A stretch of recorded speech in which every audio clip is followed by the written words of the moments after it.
Welcome to the September 21st, 2021 regular meeting of the Gary Common Council. As is our custom, we'll begin with a word of prayer by Councilman at Large Ron Brewer. Shall we pray? Eternal God, we thank you for this day. We thank you for your many blessings that you continue to restore upon us, oh God. Lord, we thank you for every good and perfect thing that you bring to light, oh God. Lord, we ask that you will bless the city of Gary, bless us as elected officials, that you have allowed us to sit in these seats, oh God. Allow us to do what's right for the people of Gary, oh God. We ask that you will bless every bereaved family, oh God, everyone that's in some kind of financial or some type of hardship, any kind of way, oh God, we ask that you will bless. Hear our prayer in Jesus' name, amen. Thank you, Councilman Brewer. May I have the Pledge of Allegiance?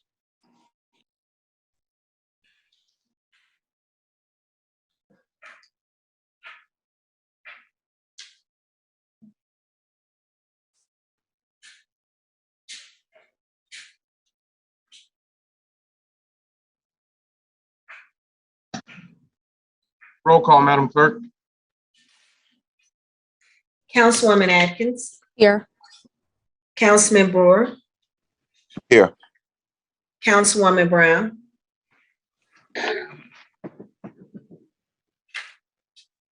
Councilwoman Brown.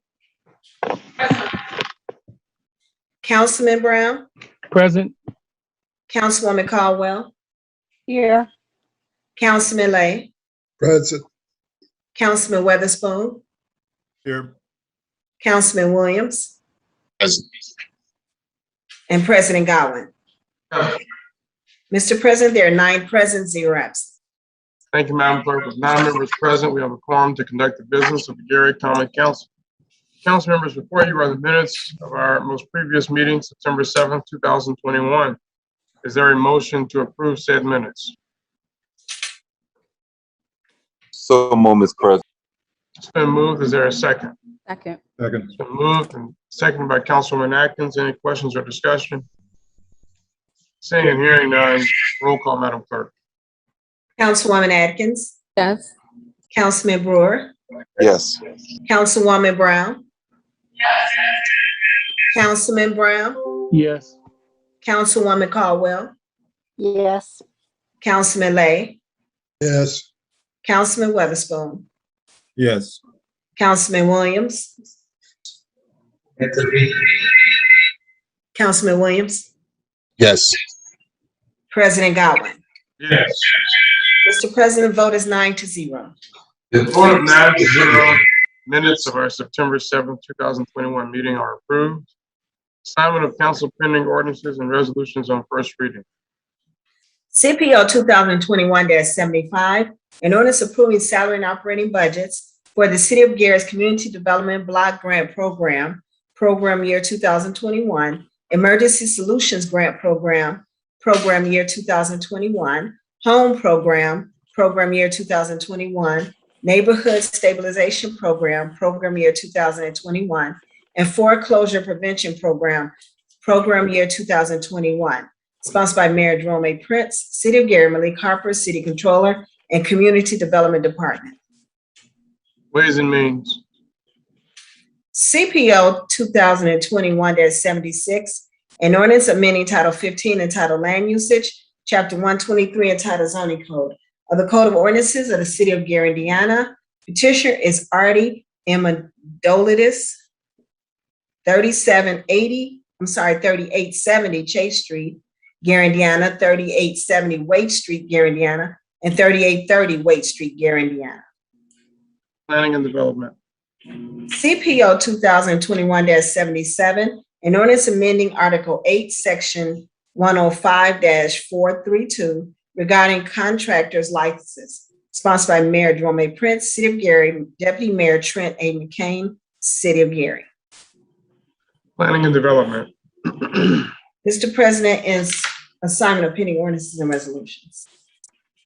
Thank you, Madam Clerk. Councilwoman Atkins. Mr. President, the Ways and Means Committee has it before CPO 2021-75. For the record, I approve this ordinance for reporting out to the council. Councilman Mike Brown. Yes. Councilwoman Linda Box Caldwell. Yes. Mr. President, the majority of the committee has approved ordinance CPO 2021-75 for reporting out to the council. Thank you. Councilman Brewer? You're muted. You're muted. Mr. President, the Planning Development has before two ordinances tonight, CPO 2021-76 and CPO 21-77. I approve this to be reporting out. Councilman Godwin? Yes. Councilwoman Atkins? Yes. Mr. President, majority of the Planning Development Committee has approved CPO 2021-76 and CPO 2021-77. Thank you. Councilman Atkins? Mr. President, the Ways and Means Committee would like to report out CPO 2021-75. Mr. President, Councilman Brewer? Planning Development would like to report out CPO 2021-76 and CPO 2021-77. Thank you. This time we'll have our special select. Any members for special select? Mr. President. Councilman Weatherspoon? Yeah, I would like to take this opportunity in time to offer my condolences to the Protho family. Yesterday, Mr. Larry Protho, an older brother of former Councilman Michael Protho, passed away. I did have the opportunity today to speak with Jerry Protho, Reverend Jerry Protho, and was informed that arrangements will be made tomorrow. So again, want to offer my condolences. Mr. Should I say Councilman Protho, was a two-term councilman on this with this body and did a lot of good work in the 2nd District. So again, my condolences to the family. Thank you. Thank you. And I echo those sentiments. Other members for special and select? Mr. President. Councilman Atkins? Give me 1 second. I did want to make the public aware that Thursday, September the 23rd, Senator Eddie Melton, as well as his adjacent colleagues in the Northwest Indiana area, will be hosting a public input section related to the new redistricting maps that has been published by the state of Indiana. That particular session will take place at the Diamond Entertainment Center, located adjacent to the Railcut Stadium. We all know that the address is off of 5th and Virginia Street. The time, it starts at 6 p.m. So again, we want to invite the public out to come and give your input. This is very important as it relates to the new districts within our city.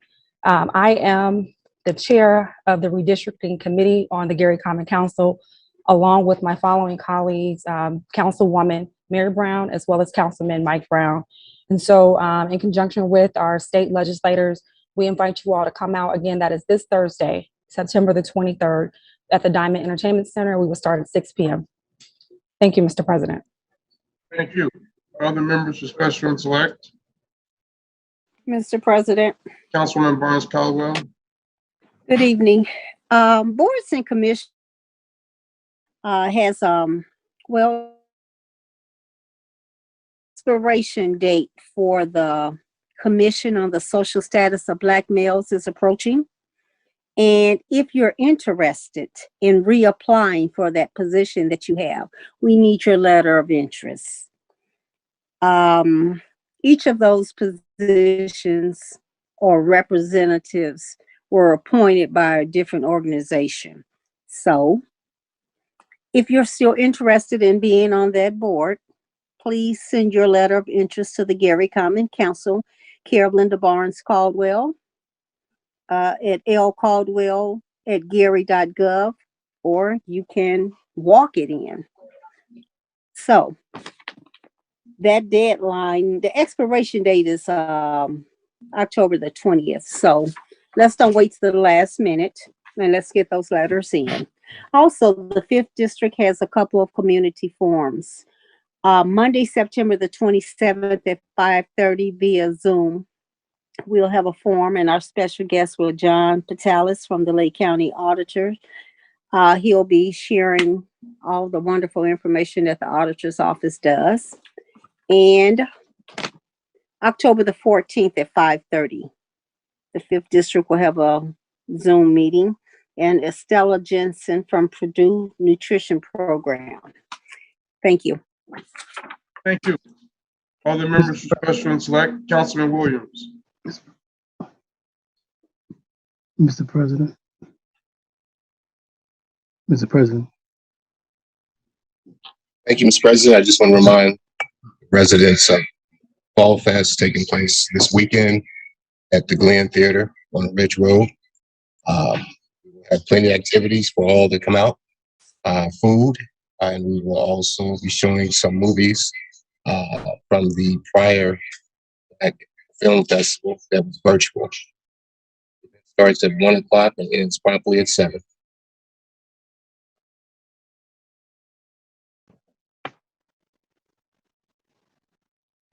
Thank you. Mr. Councilman President. Brown. Okay, thank you. Good evening, everyone. I also want to give my condolences to the Protho family. I've known them for a long time. Reverend Protho, Mike Protho served on our council, and I knew his brother Larry as well. So my condolences to the Protho family, but also to the members of St. Paul Baptist Church. Their pastor, Reverend Howard Carter, passed away. There will be a musical this Friday night, the 24th, at St. Paul Missionary Baptist Church in his honor, and his homegoing service will be Saturday morning at St. Paul Baptist Church. Again, my condolences to all the members of St. Paul, Reverend Howard Carter's family, friends, the fellow ministers that have worked with him over the years.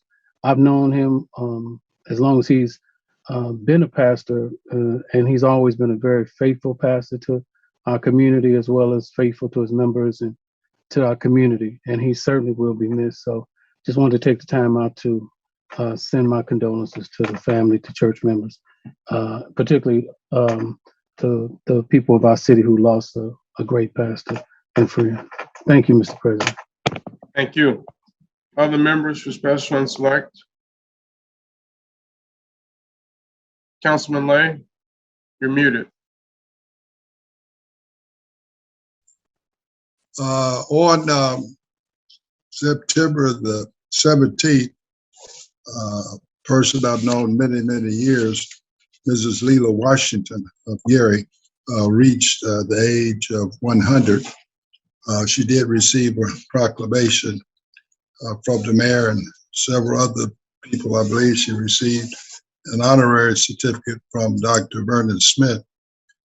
And I was hoping at some point, Mr. President, the Gary City Council could also, I was asked, but I told them I'd have to bring it to the council. That was not something I could do on my own. We paraded around, we had a car parade on September the 18th, and quite a few Gary citizens showed up. So again, congratulations to Mrs. Leela Washington for reaching the age of 100. Thank you, Councilman Lay. Other members for special and select? All right. Seeing and hearing none, we have an. That's all right. You're muted. Councilwoman Brown? All right, you're muted.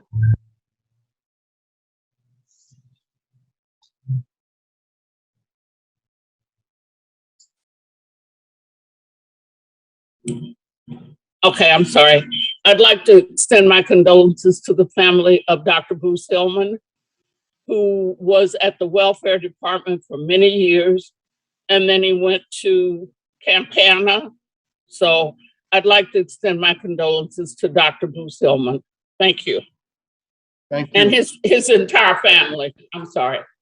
Thank you. There's no other members for special and select. We'll now move to council pending ordinances and resolutions on third and our final reading. CPO 2021-49, an ordinance amending ordinance number 8831 to include requirements for armed security guards at certain establishments between dusk and dawn, and requiring 24-hour armed security at other establishments with a history of violent crime. Sponsored by Mayor Jerome A. Prince, City of Gary, Councilman Cozy Weatherspoon, Councilman of the 2nd District. Mr. President, Councilman Brewer?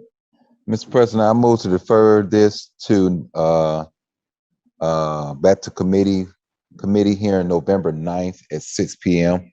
Public safety. Second. Been moved by Councilman Brewer and seconded by Councilman Brown. Any questions or discussion? Seeing and hearing none, roll call, Madam Clerk. Councilwoman Atkins, Yes. Councilman Brewer, Yes. Councilwoman Brown. Yes. Councilman Brown, Yes. Councilwoman Caldwell, Yes. Councilman Lay, yes, Councilman Weatherspoon, Yes. Councilman Williams. Councilman Williams Yes. and President Godwin. Yes. Mr. President, the vote is 9-0. The vote of 9-0, CPO 2021-49 is deferred. The Public Safety Committee with a meeting on November 9th, 2021 at 6:00 p.m. CPO 2021-59, an ordinance approving subsidies for the general fund during calendar year 2021, sponsored by Mayor Jerome A. Prince, City of Gary, Malik Harper, City Controller. Councilwoman Brown. Mr. President, I move for passage of CPO 2021-59 on third and final reading. Second. Second. Been moved by Councilwoman Brown and seconded by Councilwoman Atkins and Councilman Barnes Caldwell. We'll have the overview at this time. Mr. Harper. Mr. President, I'll be doing the overview. I'm sorry, Attorney Colvin. Thank you. Okay. And also I'd like to remind the council, this is an amended ordinance, so that has to be included as well in your motion. This ordinance is a subsidy ordinance for revenues to go to the general fund for the calendar year 2021. The subsidy in the amount of $6,400,000 will be going to the general fund from Fund 877 local LDA. $1,200,000 will be going to the general fund from seated Fund 462, and $6 million will be going to the general fund from Fund 277, which is wagering. The total amount of the requested subsidy is $13,600,000. These dollars are actually funds or revenues that support the overall 2021 budget, and I'm requesting that the council approve this ordinance. Thank you, Attorney Colvin. Any questions from council members? Seeing and hearing none, roll call, Madam Clerk. Mr. President, Councilman Brewer. there's this is amendment also on this one, so it needs to be amended by substitution. Councilman Brown. Mr. President, I move the CPO 2021-59 be amended by substitution. Be amended by substitution. Second. Moved by Councilman Brown and seconded by Councilman Brewer to amend CPO 2021-59 by substitution. Any questions or discussion? Seeing and hearing none, roll call, Madam Clerk. Councilwoman Atkins, Yes. Councilman Brewer, Yes. Councilwoman Brown, Yes. Councilman Brown, Yes. Councilwoman Caldwell, Yes.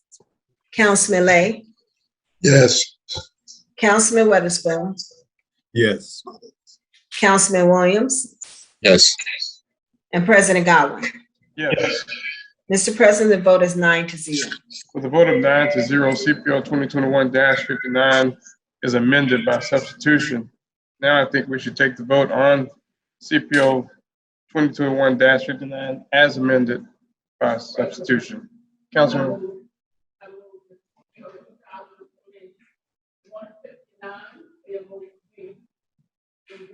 Final reading.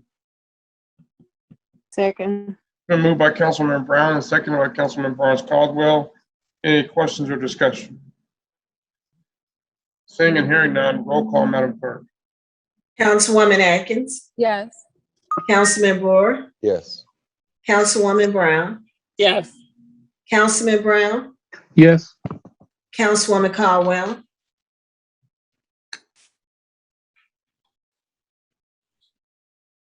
Councilwoman Caldwell, Yes. Councilman Lay, Yes. Councilman Weatherspoon, Yes. Councilman Williams,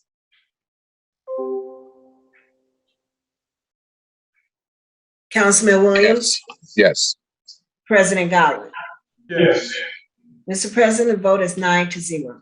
With a vote of 9-0, CPO 2021-59 as amended by substitution passes and is so ordered. CPO 2021-64, an ordinance amending Title 15 entitled Land Usage, Chapter 123 entitled Zoning Code of the Code of Ordinances of the City of Gary, Indiana. Petitioner is Monica Reeves, 1401 through 11 West 45th Avenue, Gary, Indiana. Property at 1401 through 11 West 45th, Gary, Indiana.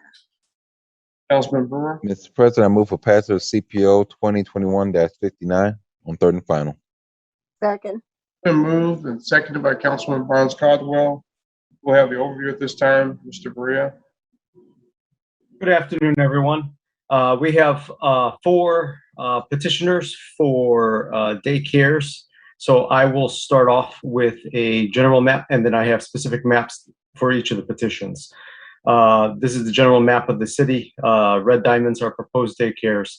The blue squares are existing licensed daycares in the city. We're looking at 980 Hobart, 600 East 17th, 425 East 47th, and 1401 West 45th.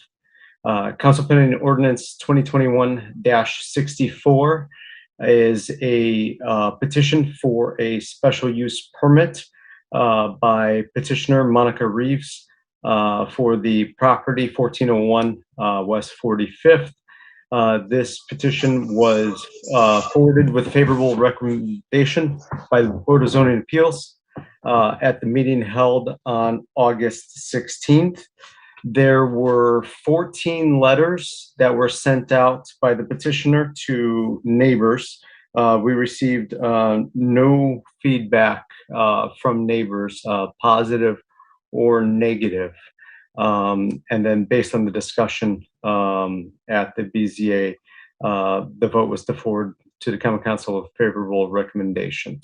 The zoomed in daycare map shows that there are no other existing daycares within immediately adjacent neighborhood blocks. I will take any questions at this time.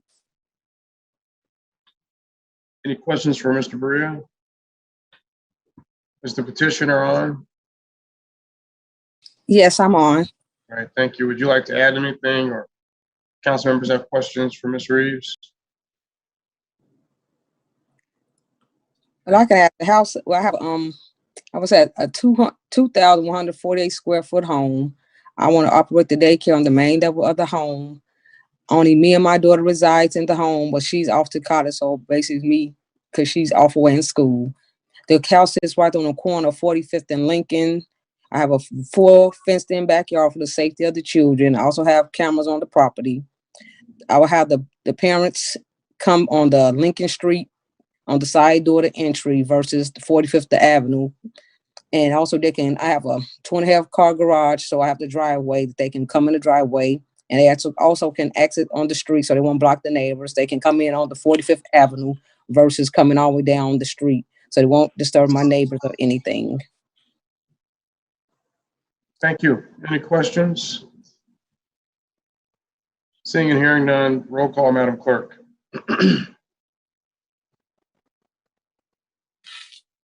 Councilwoman Atkins, Yes. Councilman Brewer, Yes. Councilwoman Brown, Yes. Councilman Brown, Yes. Councilwoman Caldwell, Yes. Councilman Lay, Yes. Councilman Weatherspoon, Yes. Councilman Williams, Yes. and President Godwin. Yes. Mr. President, the vote is 9-0. With a vote of 9-0, CPO 2021-64 passes and is so ordered. CPO 2. I'm sorry. Excuse me. Go ahead.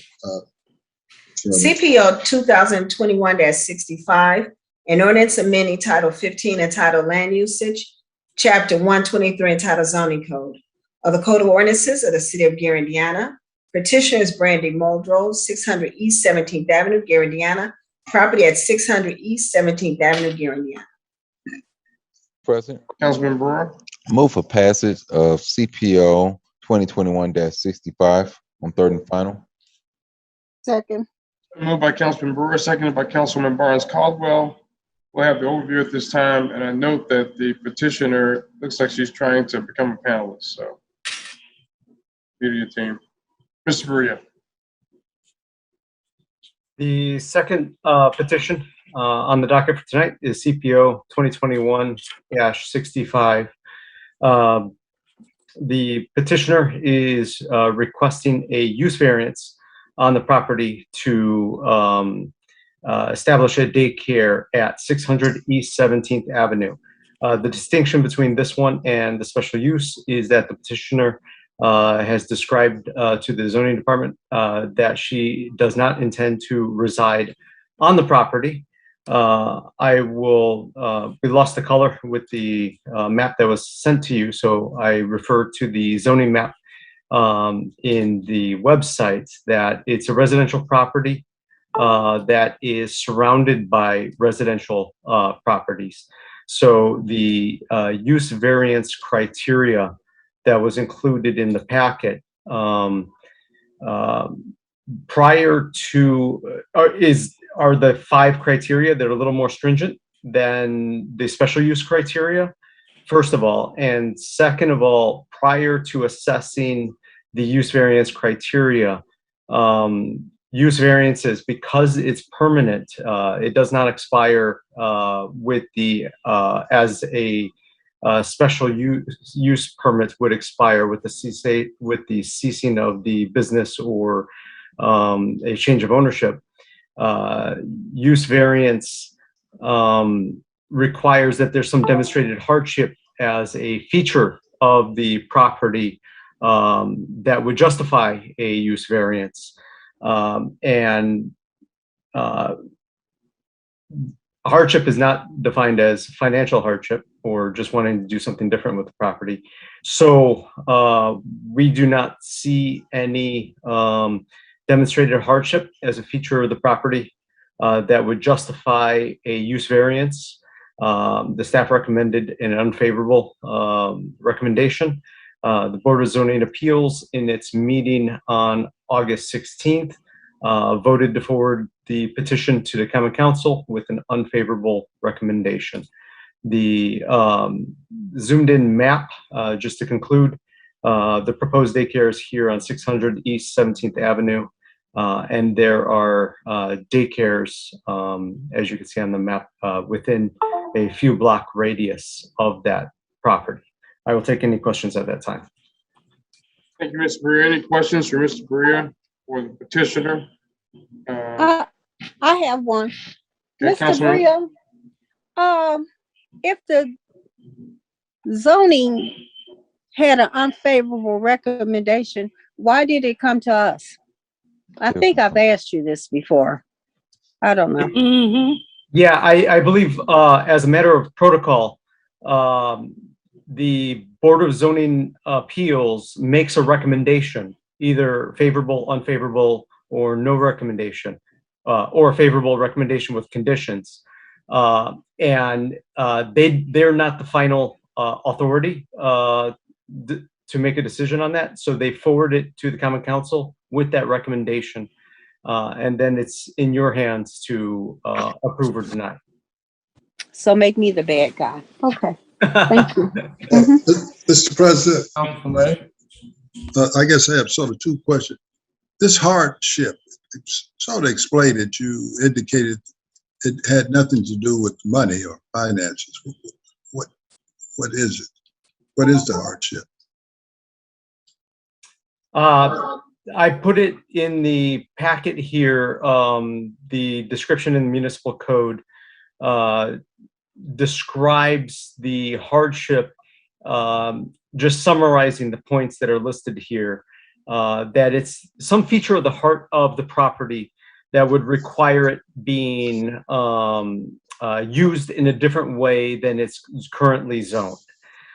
such as a property that's adjacent to a business district, a property that already has business type building that's on it, a property that is otherwise unsuitable for residents but is zoned residential, and there would be a greater use for it, all of which would be conducive to the comprehensive plan for that area. And that's also why I referred to the zoning map, because the property in the zoning map is zoned residential and surrounding is residential. So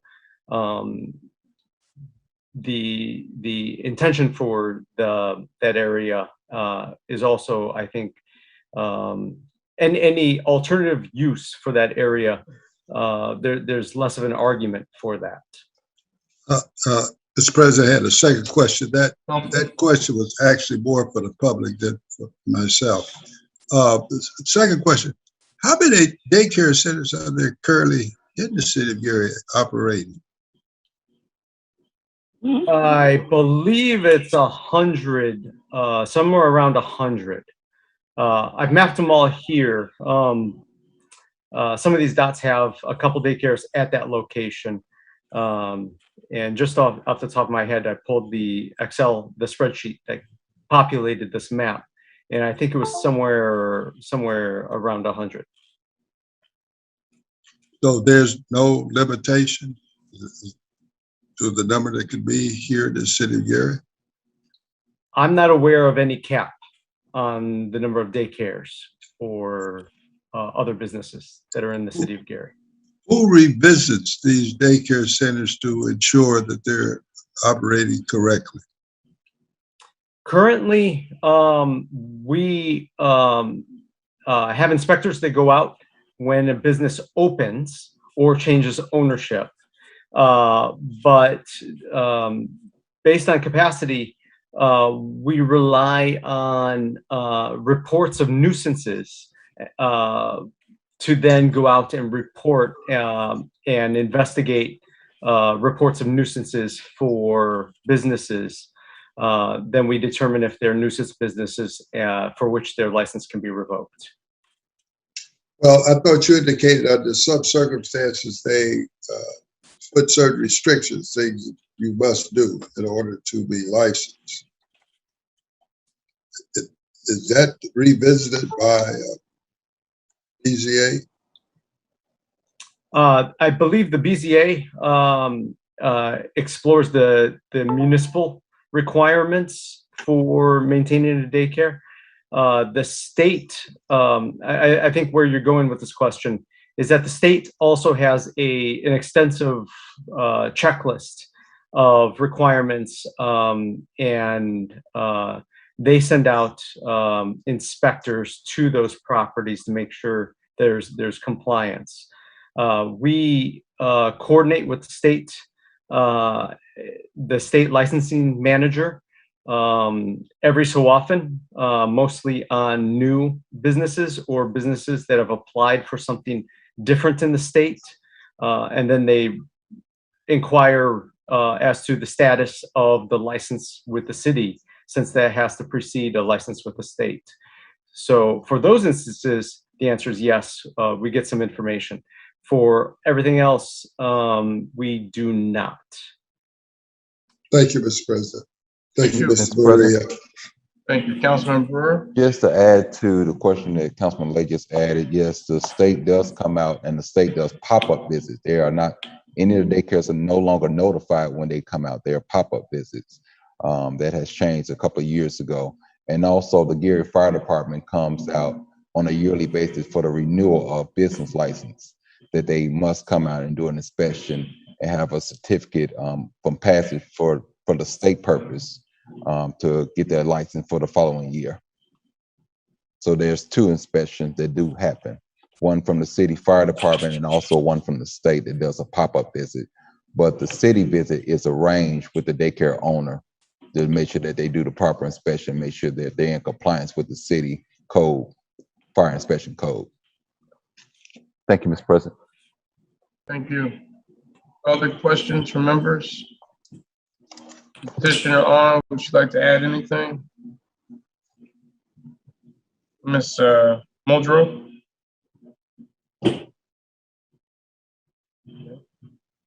Well, there's no further comments or questions. And roll call, Madam Clerk. Councilwoman Atkins, No. Councilman Brewer, No. Councilwoman Brown, No. Councilman Brown, No. Councilwoman Caldwell, No. Councilman Lay, No. Councilman Weatherspoon, No. Councilman Williams, No. and President Godwin. No. Mr. President, the vote is 0 yes, 9 no's. With a vote of 0 yeas and 9 nays, CPO 2021-65 fails for lack of sufficient votes. CPO 2021-66, an ordinance amending Title 15 entitled Land Usage, Chapter 123 entitled Zoning Code of the Code of Ordinances of the City of Gary, Indiana. Petitioner Tanya Hunter, 425 East 47th Place, Gary, Indiana. Property at 425 East 47th Place, Gary, Indiana. Councilman Brewer, Mr. President, I move for passage CPO 2021-66 on third and final. Second. and moved by Councilman Brewer and seconded by Councilman Barnes Caldwell. We have the overview at this time. Mr. Maria.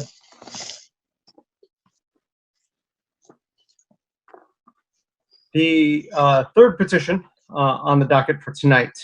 In your packet was included a older application. I mistakenly forwarded instead of the one I'm presenting to you now. The only difference here is that the petition for a use variance at 425 East 47th Place went for the Board of Zoning Appeals on August 16th, received the favorable recommendation. The earlier packet I had,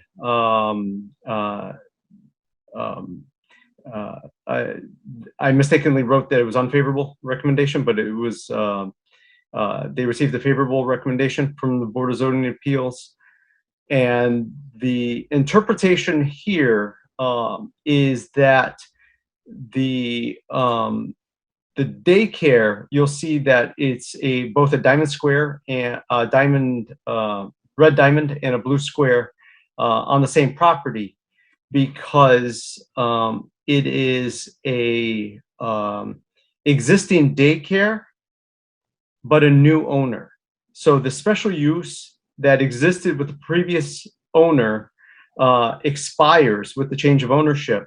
The new owner, Tanya Davis, is not intending to reside on the residence, so she is not requesting a special use permit. She's requesting a use variance. As I discussed in the previous interpretation of hardship is if we have an existing business that is operating on a property and it is designed as such, then there's argument for meeting the hardship. This one, it is a house, but it has been an operating daycare for a number of years. How many letters went out? 15 letters went out. We received no neighbor feedback in opposition to this proposed daycare. We also received no neighbors coming into the public hearing to oppose the proposed daycare. So with the current continued operation of that property, we feel that there's an interpretation of hardship that it could be met, and therefore the criteria was forwarded to the Board of Zoning Appeals to have that discussion as to whether the petitioner meets the use variance criteria, which are included in the packet here. The five criteria. The Board of Zoning Appeals voted to forward this to the Common Council with a favorable recommendation, stating that the petitioner has met or substantially meets these 5 criteria. I will leave it on the zoning map that there are a couple other daycares in the couple blocks away, so in that immediate vicinity, but it is a new owner for an existing daycare. I'll take any questions at this time. Thank you, Mr. Maria. Is the petitioner on?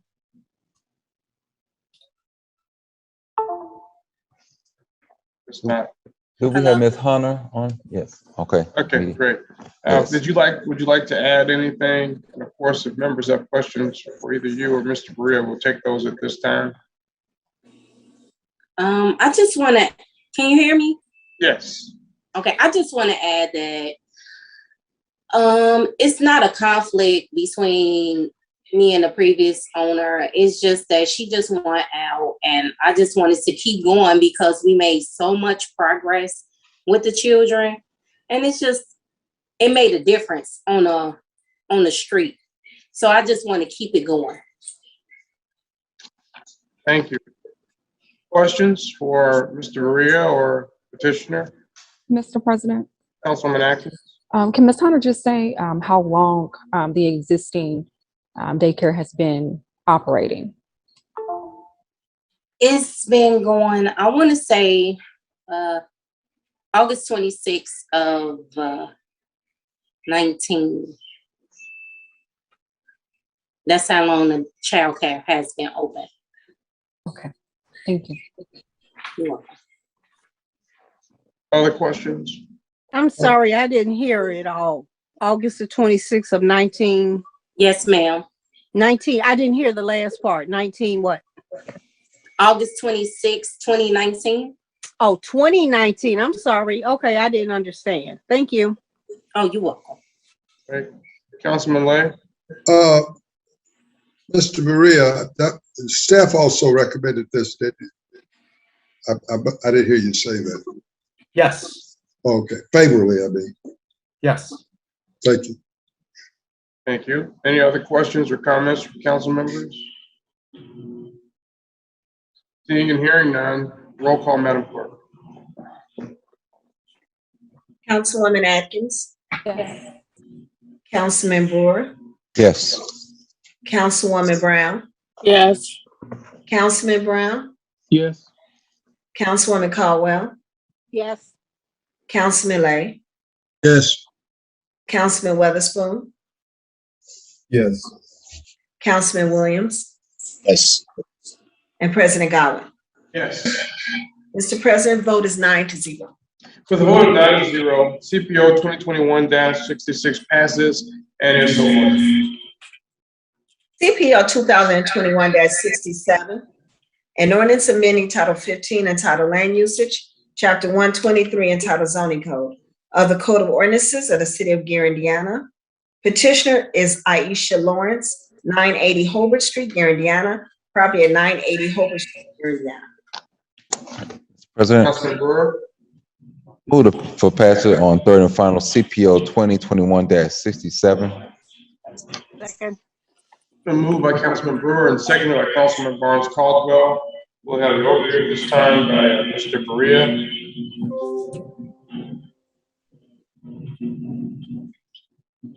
Good evening, and the final petition is CPO 2021-67. The petitioner, Aisha Lawrence, is requesting a special use permit for the property at 980 Hobart Street to use it as a daycare. She initially was not going to reside on in the property. When we had the discussion of use variance versus special use, she decided to move into the property to run it as a secondary to the primary use as a residence.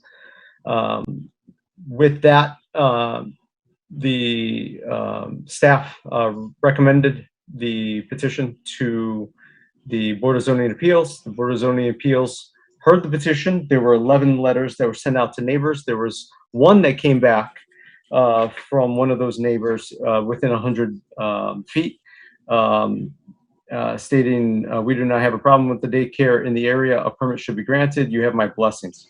By Bessie Upshaw.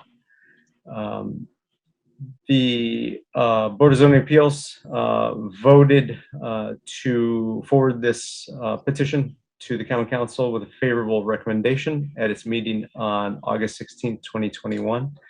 I will just note that 980 Hobart Street is in an area where there are no other licensed daycares in the immediate neighborhood. I will take any questions at this time. Thank you, Mr. Berea. Also, is the petitioner on? Yes, I am. Okay, thank you. Would you like to add anything? I didn't even know that Ms. Upshaw, the neighbor across the street, had even gave her blessing. I really appreciate that from her. I am excited and nervous to open up this daycare. I am a previous educator. Quality daycare is something that is needed in Gary, and I am willing, and I feel like that I can do it. I said everything I had to say in the first meeting as far as my background in education and being a mother, and the pandemic is really what pushed me to go ahead and start my dream is to own my own daycare. The host has actually started. Oh, I'm sorry. I thought I pressed it. I'm so sorry. The pandemic is what pushed me to open up my daycare, to start my dream, to open it up. I just didn't know the time, what's a good time, but it just seemed like the perfect time to do it. So I would just really appreciate it. And if you guys would, the daycare, it would be a great service to this community. I already know the kids. I already worked at Aspire. That's 3 minutes away from this neighborhood. I know all kids, and it would just really be a blessing. I feel like I would really be a blessing to this community. Thank you. Any questions from council members for the petitioner or Mr. Berea? Comments? Mr. President, Councilman Brewer? I know it's one thing I didn't ask, and because Ms. Berea had said that she wasn't going to live there, then she did say she would live there. Is this your property, or has this property been rented by you? Well, this is my family's property. This is my husband and mother-in-law's. This is our property. Okay. So yeah. Okay. Thank you. You're welcome. Thank you, Councilman Brewer. Councilman Lay?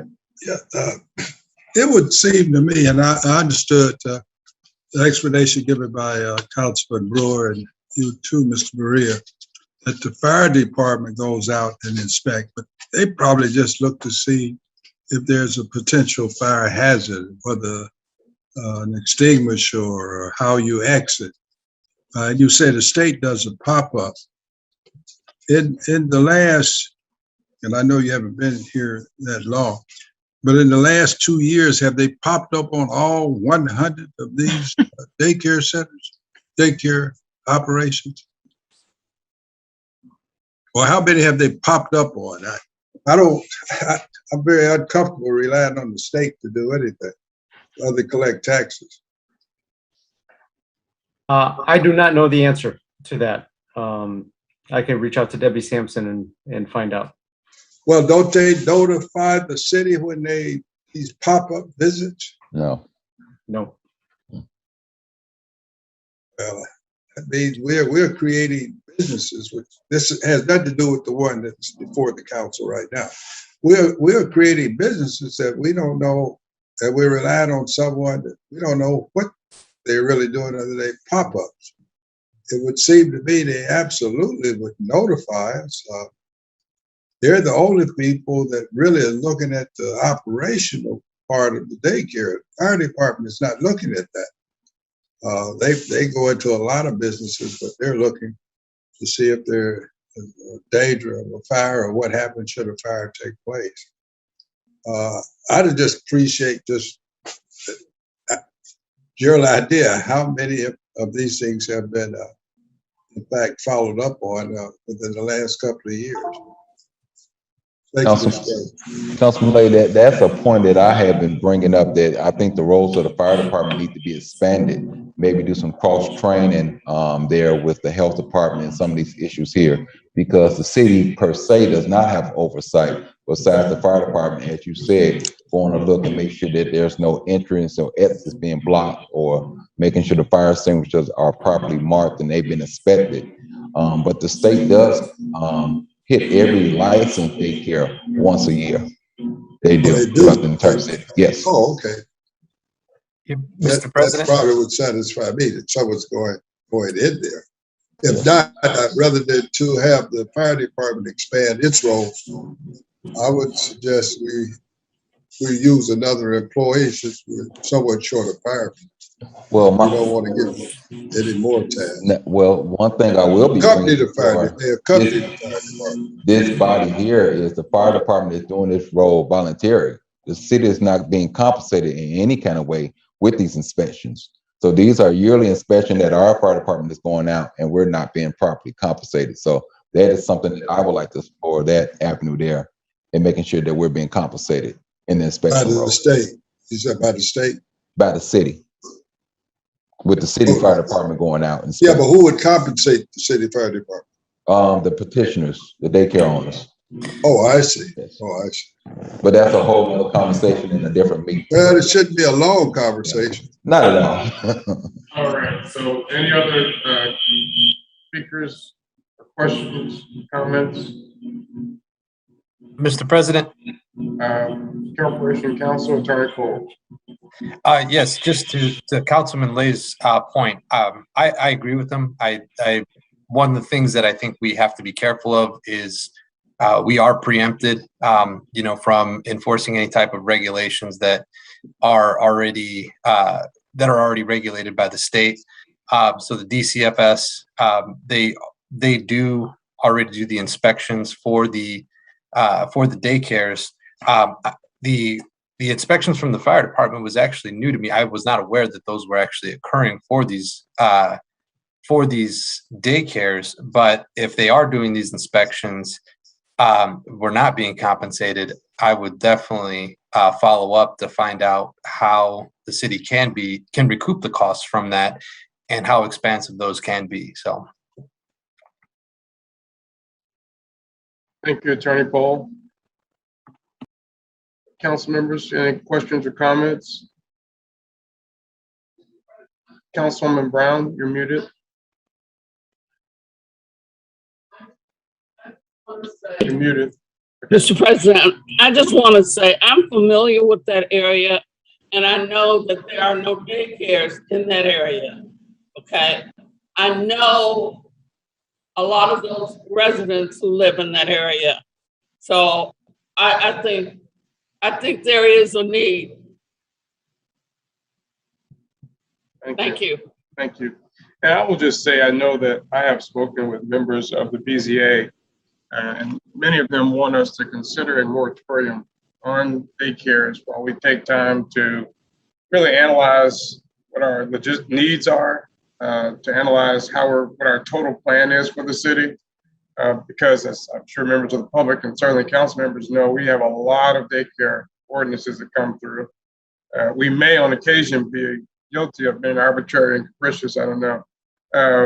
But I think we do need to look at a big city plan, right, in terms of what we're doing with this and how we want to manage these.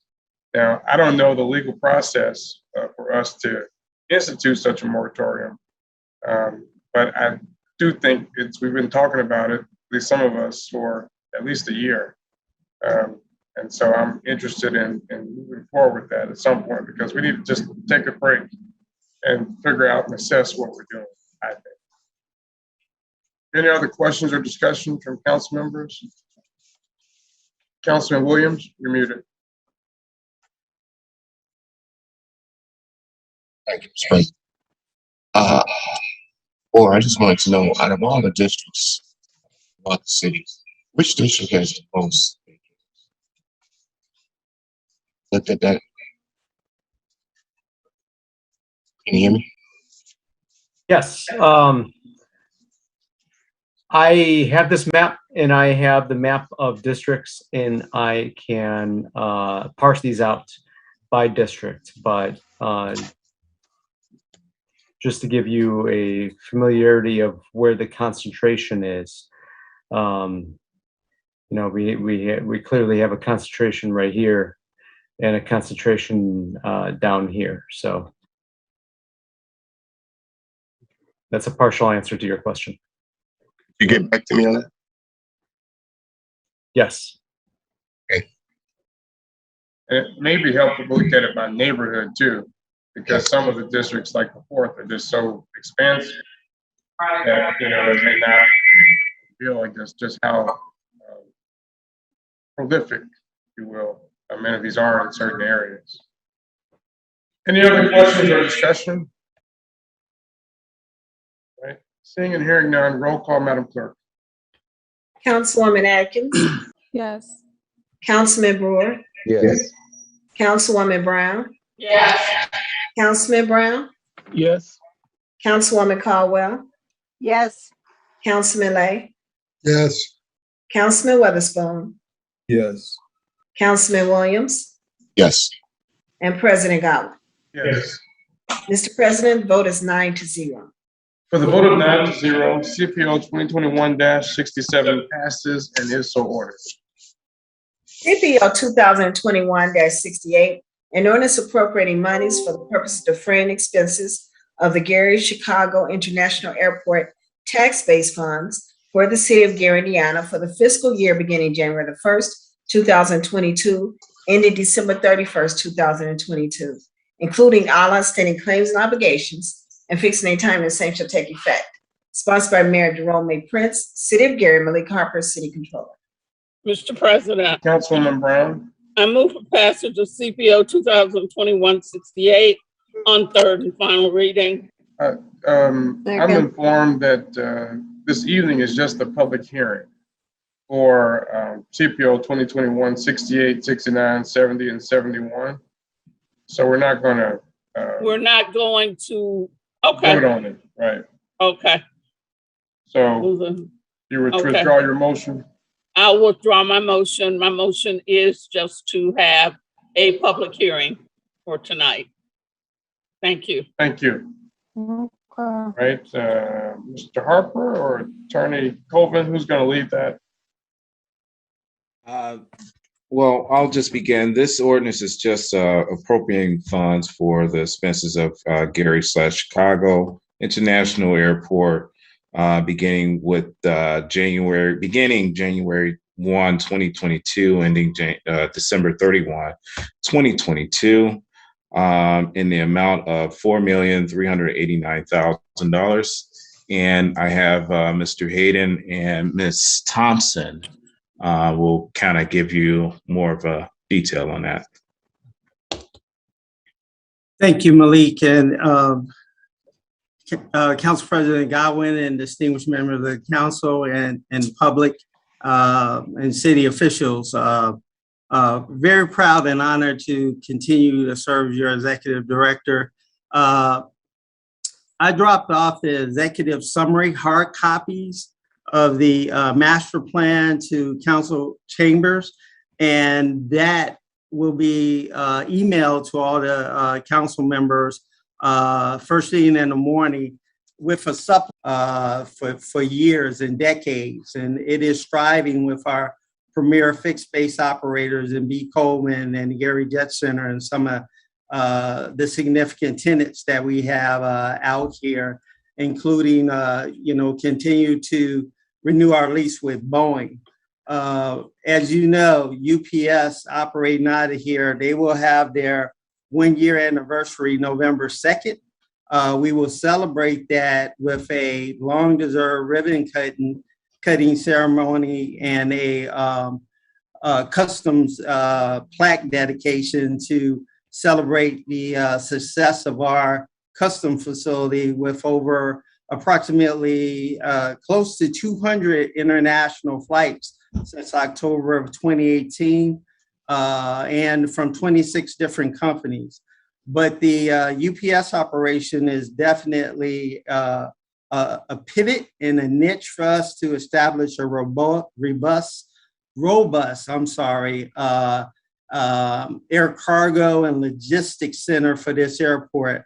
To distinguished council and the city leadership, we know with the governance of the authority here that will be the most impactful and best use and highest use for this airport. UPS is really bringing it, and other cargo operations development is in talk, warm talk. So future updates to follow as we move for cargo and logistics and the impact of not only revenue, but job creation. We still are improving the infrastructure with the ongoing taxiway rehab project. Staff will be going to will attend a FAA webinar as we look to upgrade our NAVs and some of the airspace that flows into Midway. And lastly, when I talk about our strategic plan and use and the celebration for this airport, I want to supplement that with the council coming out and city leadership coming out for a tour and a luncheon, so you can see the past, present, and future improvements of the airport. But we will look to, in the future, establish international cargo, but reestablish sustainable domestic and international air carrier service. I would like to just let our finance manager just quickly touch on the finance for 2020 budget. And again, to the council, I will get the documents out to you electronically first thing in the morning. It's a good snapshot and good overview of our budget and the operations that are ongoing at the airport. Dasha, if you will. Good evening, everyone. Just a quick recap of the 2022 budget. We tried to be as conservative as we could. There's about a 14% increase for $501,000, and that's basically made up of the additional salaries for our maintenance and our airport rescue firefighters, as well as the benefits and specialized uniforms that are required. We also had to add $100,000 to our repairs and maintenance budget because we do have a very old, aging fleet of equipment that includes our mowers and our snow plows and things that we'll need, for winter operations. There was an increase of $25,000 for our marketing budget and $6,000 for our wildlife management that's required and mandated by the FAA. And then $17,000 for our janitorial contract. Outside of that, there were no other significant changes from the 2021 to the 2022 budget. Thank you.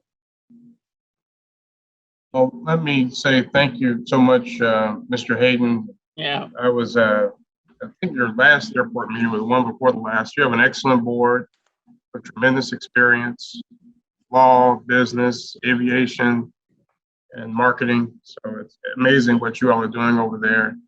I did want to ask, to what extent, or do you have local and or minority and women-owned business goals and targets in terms of contracting? And if you do, how are you doing in terms of meeting those?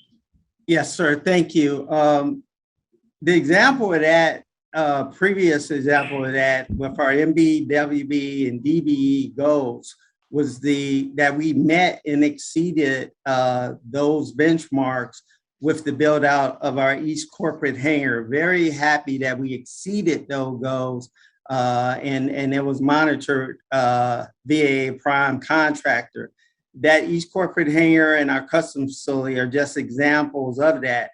I can tell you today, within a hour or so ago, I met with a prime contractor and we talked about just that when we have local contractors here, they need to put in for any work that they're capable of. If they cannot meet the requirements and the award as a prime contractor, then they can at least be there to network at the bid opening and to be a subcontractor and build their portfolio so they can have those bigger projects in the future.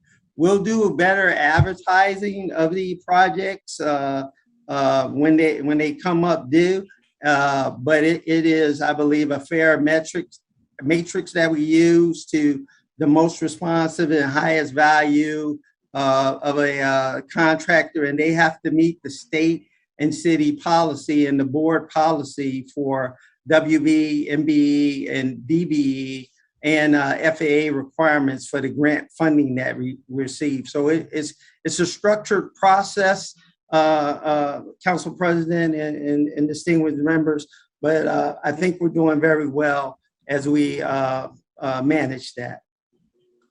Thank you. And I don't know if we're already doing it, but it may be great to work with Mr. Stout and the folks who do license contractors. So when we have contracts, bids that are going out, that it will be emailed to all of the licensed contractors, whatever area of contracting, electrician, plumbing, paving, et cetera. Yes, sir. So that they will have an alert. And I think I'd recommend the same thing for the transportation and other agencies that do contracting, including our own Public Works Department. Duly noted. We're getting the word out. Duly noted, sir. That will be an action item for me and my staff. Yes, sir. Thank you. Other members, Councilman Lay? Do you ever set up public tours? You said how the council could come out and be fed. Do you set up anything where the public can see these improvements in the airport? This is supposed to be the diamond in the rough of this community. Sir, we do that for local schools and any local group that asks. Public is dicey to schedule that because we want to make sure we don't interrupt any day-to-day operation of the business entities ongoing. But I've never turned anyone down, any organization, any committee, any school from when it's conducive to a tour. So we welcome that opportunity, myself and staff. Well, I meant for you to, in fact, establish it, and not, in other words, the public. I'm not asking you to do this every day. Yes, sir. So the public can get a view of these tremendous advancements you're telling the council about. Yes, sir. It's their airport, and even though we're representative of the people, they need to see certain things firsthand. Justified dollars that are going into this airport. Good copy, sir. I'll own that, and we will tee that up and make that happen. Duly noted. I appreciate you notifying me what day, what month. You may set it up just for the public in general, but take a look at the airport. Yes, sir. Thank you. Thank you. Other council members have questions or discussion? Okay. Well, this will, if there's any member of the public who would like to comment, please raise your hand.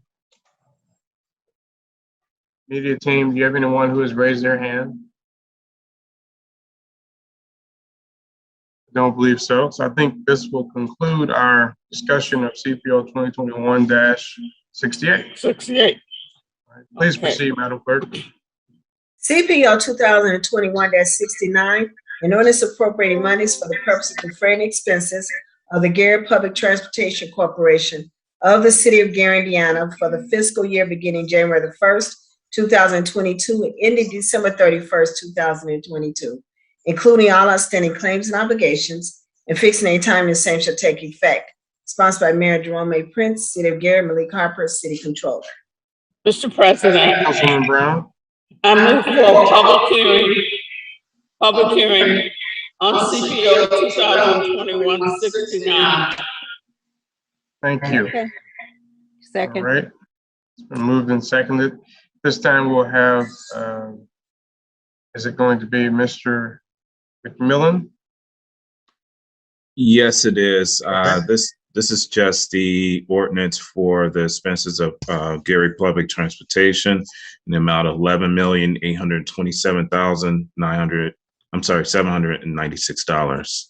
Mr. Millen will continue on with details about this.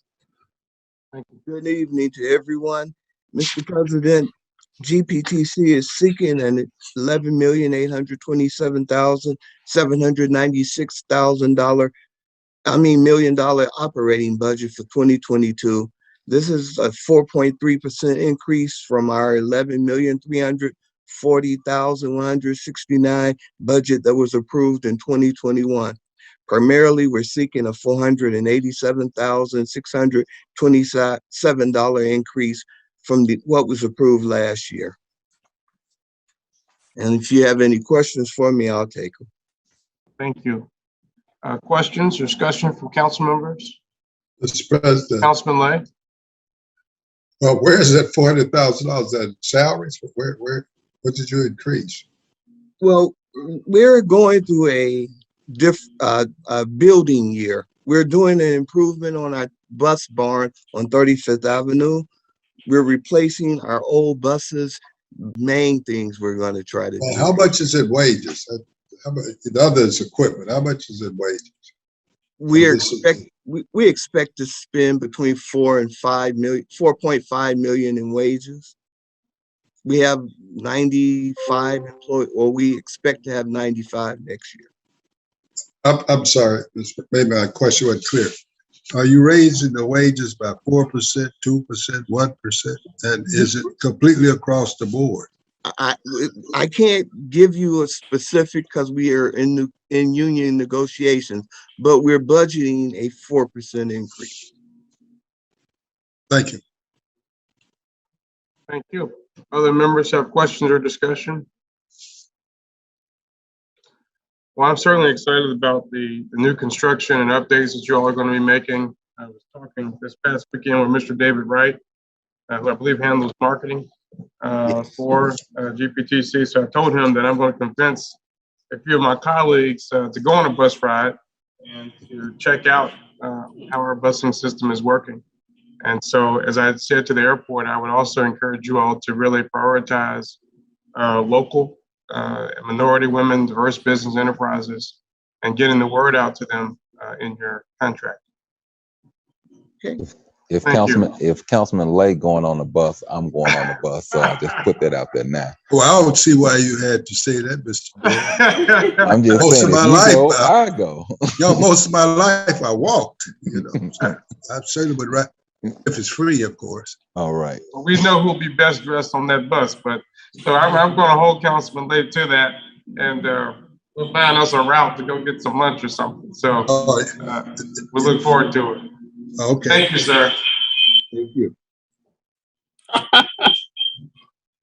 Please proceed, Madam Clerk. CPO 2021-70, an ordinance appropriating monies for the purpose of defraying expenses of the Gary Public Library of the City of Gary, Indiana, for the fiscal year beginning January 1st, 2022, ending December 31st, 2022, including all outstanding claims and obligations, and fixing a time the same shall take effect. Sponsored by Mayor Jerome A. Prince, City of Gary, Malik Harper, City Controller. Mr. President, I move for a public hearing on CPO 2021-70. Second. All right, thank you. This time we will have, I guess, Mr. Harper, and is it Ms. Morrow? Yeah, so, Mr. President, this ordinance is just for the expenses of the Gary Public Library for fiscal year 2022. Any amount of $4,441,656. We have, I believe, Dana Morrow and Miss Lewis from the Gary Public Library. Should I speak? Hi, my name is Diana Morrow. I'm the director at the Gary Public Library, and the Gary Public Library has the main library and 2 branch locations. We also have our Techmobile, and we are open 6 days a week serving the citizens of Gary. We also are providing curbside services, so we're asking for the budget amount that was stated. I believe Ms. Lewis, our acting controller, is on here, and if she would like to say anything, Ms. Lewis? I don't know if she's able to speak. She did phone in.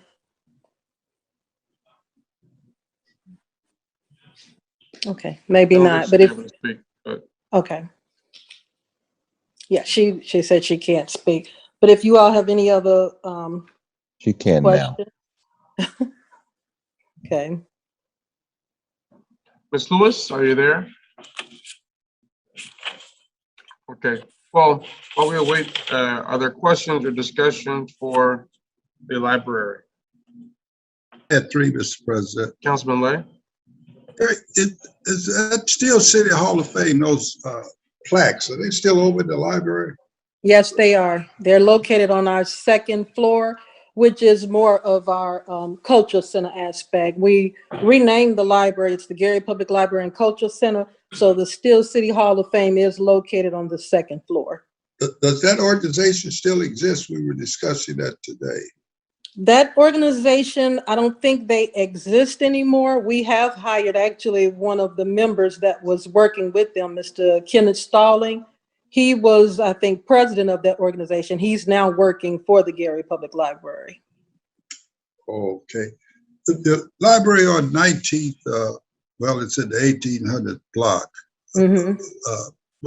on Broadway. Right. What's going to happen to that? That location was sold to the Gary Housing Development. So that's no longer a library. The only libraries we have is the one downtown, 220 West 5th Avenue. And then we have the location in Glen Park and the location in Miller. Yes, ma'am. I understood it was not a library. I just, what's going to happen to the building itself? You know, when they bought it, I think it was to be used as some type of like community/education center. I'm not sure if they're open yet or doing anything with it for the public yet. In your budget for 2022, did you give raises? We do have money allocated for raises, and I know someone else said to be competitive, we've lost a lot of staff at the library, and we are currently hiring, and it's very difficult to find staff, so we are trying to increase the wages to be competitive. And how much was that? How much is that proposed increase? You know what? My controller do have that, acting controller have that information, but we only went up. I'm not sure. Ms. Morrow? Yes. Okay. Ms. Lewis is on now. Ms. Morrow? Can you hear me? Yes, we can hear you, Ms. Lewis. Okay. I can hear you now. So are you there? Okay. Yes, there are. Yes, I am here. Yes, there are raises in our 2022 budget. And do you know what that amount is, Ms. Lewis? It's 3 to 5%. How was it determined who gets the 3 and who gets the 5? Well, I think the wage variance was 3 to 5%. Normally in the past, everyone have pretty much gotten the same raise. If one person get 3, everybody gets 3. 5. Yeah, 3% being the lowest, 5% being the max, but everyone usually get the same raise. So it's just across the board? Across the board, yes, sir. Other questions for library? Mr. President, Councilman Williams. Ms. Moore, Yes. it seems that every time I pass by the Glen Park branch, it doesn't look like it's open to the public. Okay, I couldn't hear your entire question. The Glen Park branch is open 2 days per week, and then they do curbside 2 days per week. The Miller branch is the same, 2 days per week. And that mainly is because of staffing. What 2 days is the Glen Park Library open? Glen Park is open, I believe it's Tuesdays and Thursdays, and the Miller branch is open on Mondays and Wednesdays. What are the hours? The hours are 10 to 4.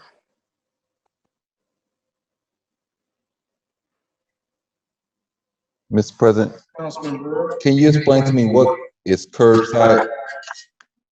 Curbside was what we first started with COVID, where you're able to call into the library and basically you're able to check out your materials, be it videos or books, and you pull up to the back where we have a sign and we bring the materials out to you so that you don't have to come into the library. We still have a lot of patrons who are not comfortable coming into the library, but we still wanted to service those patrons. You're able to send your prints to the library in case you need to have something printed. And curbside just meaning we come out to your car and bring the materials to you. So with the downtown branch, is that open every day? Well, what's the hours of the downtown branch?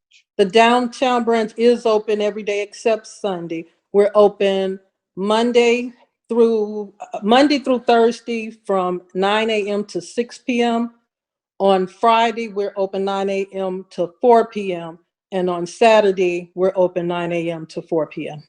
So with the curbside at the two branches, how is the flow of traffic of patrons that come by? It's been pretty slow with the curbside. Okay. So how long do you all project that you all will be able to continue to operate either one of those branches the way that we operate now? Well, now that we're back open in person 2 days per week, we're finding more people are coming inside the location. Curbside is does not take that much, so we do have staff there and we're able to just continue the curbside. We're actually looking into seeing if it's something we want to continue even once COVID is done. So the 2 days a week, was that before COVID or has that always existed? No, in the past we were open just like the main 6 days per week. Okay. Yeah, and only because of COVID. First, we just started back curbside and then we went to 1 day in person. Then we went to 2 days. So we're hoping to continue to increase it, but we do have to get more staffing to do that. Okay. Thank you. You're welcome. Mr. President. Councilman Williams and then Councilman Lay. You're muted. Oh, it's Councilman Weatherspoon. Oh, I'm sorry, Councilman Weatherspoon. I Yes, think that all was- three of you. Yeah. Williams, Mr. Weatherspoon, and Lay. Sounds like a law firm. We'll do it in that order. Ms. Moore, this is my last question. I just want you to repeat curbside date and times. for I'm the Glen sorry? Park branch. Can you repeat the curbside date and time for the Glen Park branch? Okay. And if I'm mistaken on the days, I'll send you an update. But the curbside is the days the branches are open from 10 to 4, the curbside is the same time on the What day? opposite days. What day for the Glen Parks? We're saying Monday, Wednesday, Friday? The Glen Park, no, it's Tuesdays and Thursdays. So the You- curbside is on Mondays and Wednesdays. Councilman Weatherspoon. Thank you, Mr. President. Ms. Moore, I got a question to ask. You may or may not be able to answer this. But, you know, when I think back to when I was in school, you know, when we had to do our term papers and, you know, when those were due, the libraries were packed with students left and right. In these days and age, when a child is doing a research paper or a term paper, you know, they're in their bedroom more than likely and they're on their computer as opposed to being in the library itself. With that being said, just wondering, has the library moved toward any electronic means of checking out books and electronic means of of engaging the public, other than just coming in with the old, library card way of doing things? Yes, we have. If you look on our website, we've moved to ebooks, which is electronic books, and you're able to check those out with your library card. And not just the ebooks, we have so many different databases, foreign language databases, just pretty much anything you can think of, we do offer. Okay, so all of this is accessible I can do this from my home without having to come into the Absolutely. library. Yes. Okay, great. Thank you. You're welcome. Thank you, Councilman Lay. Yes, I know that unless I was mistaken, you seem to have shorter hours on the weekend than you have during the week. I believe you indicated, and please correct me, that the library closes at 4 on Friday and Saturday, the weekend. Right. We base those hours off of the basically patronage that come into the library. And on Friday and Saturday, I would say at about 3 o'clock, we really don't have anyone coming into the library, especially on Saturdays. And again, one is a lot of people are getting what they need online.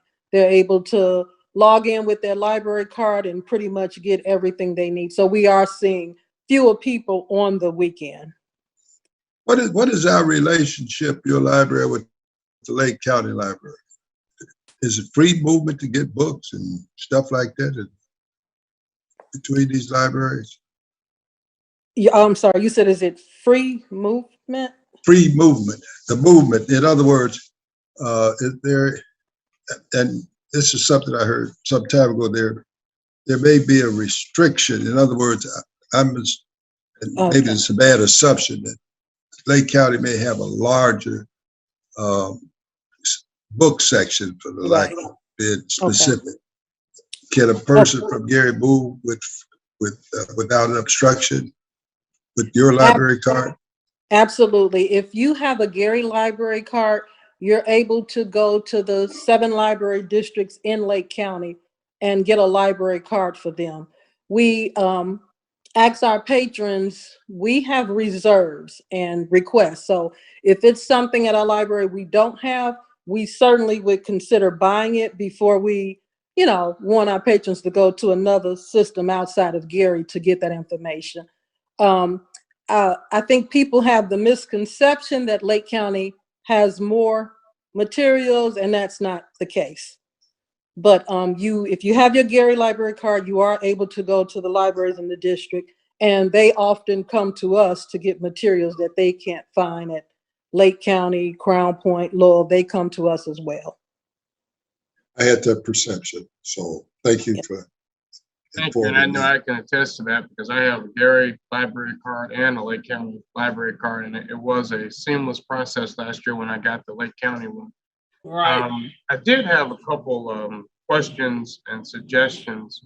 To what extent are you, and I think this gets to what Councilman Weatherspoon was going at, to what extent are you planning for the future, right? So we know that library spaces around the country, they're changing, right? I'm seeing libraries in Indianapolis in retail corridors.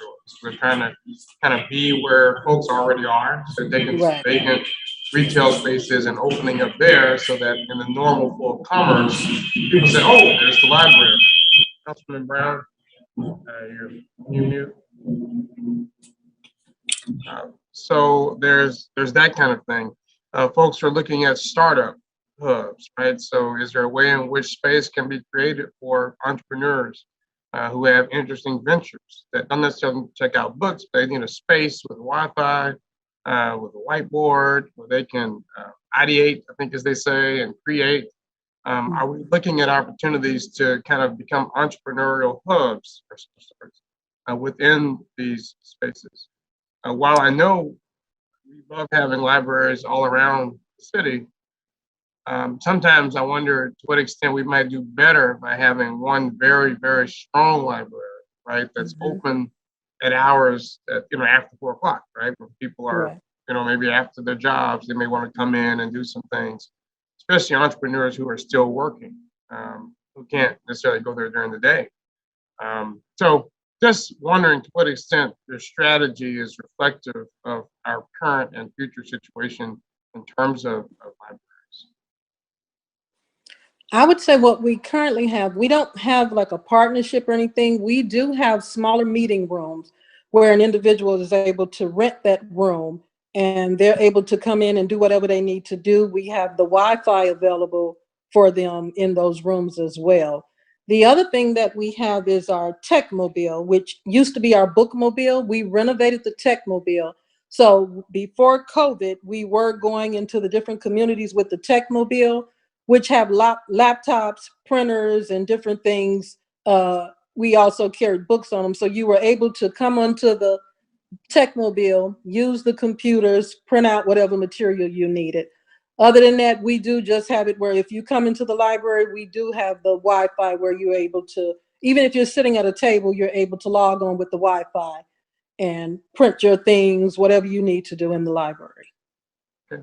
Well, I just thank you. I would just encourage you all to look at, a lot of different models and even stuff happening in the private sector to see how we can mimic it in the public sector, your WeWorks and other kinds of hubs to kind of, relate to what's happening in the community, even doing book clubs, right? I mean, I know we have a lot of readers. I think Attorney McCain and myself were reading, I can't remember the name of the book, together last year, and his wife too, who's on our school board. Can't think of the name of that book, but there's a lot of interesting books, right? And folks who are interested in reading, and so maybe even sponsoring, book clubs, right? Where everybody goes, and talks about it, has a discussion, maybe even bring in a couple authors to kind of bring some energy into the space, having a book of the year for the city, right? Or a book of the quarter or the season where everybody's reading that same book, just to kind of create a relationship, a dynamic relationship between the community and the library. So just a few suggestions. Okay, and we have done a lot of that in the past, and those are things we are looking to get back into. Thank you. Thank you. Other members have questions or comments? All right, thank you. At this time, we'll proceed with the CPO 2021-71.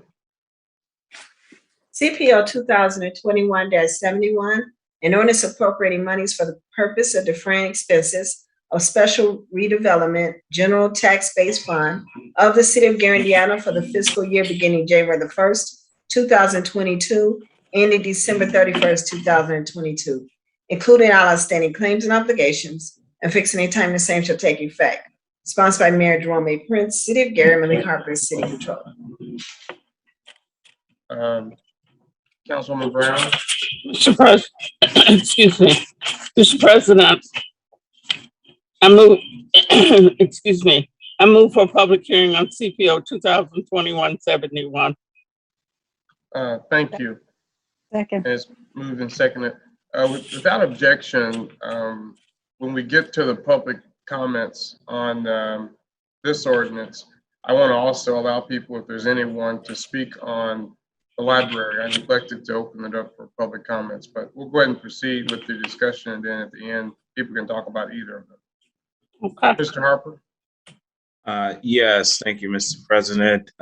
This ordinance is just for the expenses of the special redevelopment general tax base funds for fiscal year 2022 in the amount of $211K. Basically, the information that is provided is the same as last year. However, I will defer to Mr. Carl Sender to give a more of an insight on the information. Thank you, Mr. Sender. Members of the council, primarily this covers the executive director salaries. There's a little bit of supplies and a little bit of professional services. The budget's pretty much unchanged from last year. It's due to the tax caps that there's not a lot more that they can include in the budget at this time. Thank you. Any questions or discussion from Mr. Sender? Is Mr. Bittner on as well?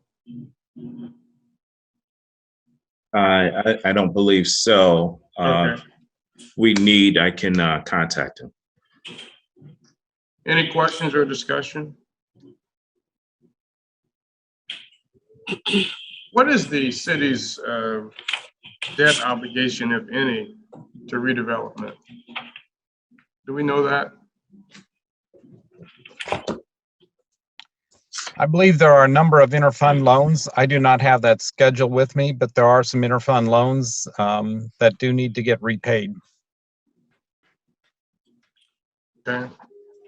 Mr. Harper, and you're aware of those loans? I am not. I did seek that information from the redevelopment department. I was deferred to the gentleman by the name of Dan Bowditch. So I will continue to reach out to them to retrieve that information. Thank you. One last thing. I know that earlier this year rather, disposal. So We'll have to get with Mr. Bittner to get that question answered, and we can have that for your next council meeting. sounds good. Thank you. Other questions from members of the council? Mr. President, Councilman Brewer. this question is concerned the TIFs that are throughout the city, and I believe that redevelopment holds all TIFs. When does that budget, or does a budget with all TIFs come before the city council for approval? I do not believe the individual TIF budgets need to be approved by the Common Council. I think by statute, they just need to present those budgets to the council. The Redevelopment Commission actually appropriates monies from those TIFs. So they just need to present the actual budget amount to the council, and the council doesn't approve any of that, then, correct? That is my understanding. That's according to the state statute, yes. Okay. So if someone from redevelopment can get the council a copy of all the TIF that we have and the dollar amounts in each TIF, I would appreciate that. We can request that information again from Mr. Bittner. Okay, thank you. Mr. Bittner is, he's going to attempt to try to get on to answer some of these questions. Right. Mr. President, Councilman Lay? yeah, I'd like to see the ordinance, state law, that says you merely hand us something and we do nothing with it. What is the purpose of giving it to us? I'm asking you, Mr. Sender. Yeah, that's a good question. You know, obviously that's what the state legislature must have considered. At least they wanted the council to be aware of, you know, what they're spending the money for on their individual TIF allocation areas. So, but I can get you that statute, so you have that information for your next meeting. Yeah, that literally makes no sense. We created, as I understand, we created that organization. So they had us something we cannot do anything with. But I understand you say the state law. If you can give me the statute, I'd appreciate that. Yeah, we'll get you the statute. I think that's a good question. And from my own knowledge, how does one dissolve a TIF? I'm just curious about that. How does that work? Well, the state law does say for any new allocation areas, the maximum length is 25 years after debt has been incurred. So there are varying probably dates as to when these allocation areas may expire in the future, and some of it may be based on when they had incurred debt. Can one dissolve the TIF prior to the expiration date? I think you would have only if there is no current appropriations or projects that are underway, and if there is no outstanding debt obligations. But I think that would have to first be initiated by the Redevelopment Commission before it would come to the Common Council. Okay. Councilman Lay? Yeah, are there any tips that fit what Mr. Godwin just asked you about, and you responded to? Is any of these tips sitting around like that? We have dissolved one in the past. I'm saying, are there others that could be, what happens when you dissolve it? I don't know either. What happens to that? In What happens this to the particular case, the funding that was still in the TIF was transferred to the general fund. I see. How would we find out, how would we find out someone just sort of lingering around with nothing going on? How would we find that out? I don't think any of our TIFs are inactive, but that's something I think that the redevelopment department can provide to you. Thank you. I think this is a good discussion, and I know a lot of us have been very interested in redevelopment. There's a tremendous amount of power and role and responsibility over there.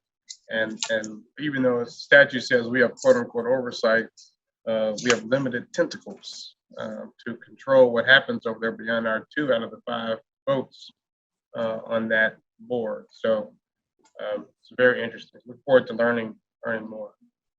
Any other questions or discussion?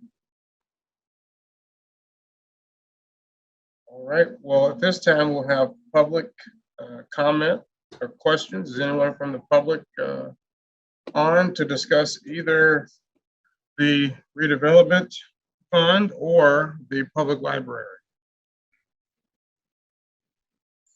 Media team, does anyone have their hand raised? Okay, well, that concludes CPO 2021-71. Thank you. Please proceed, Madam Clerk.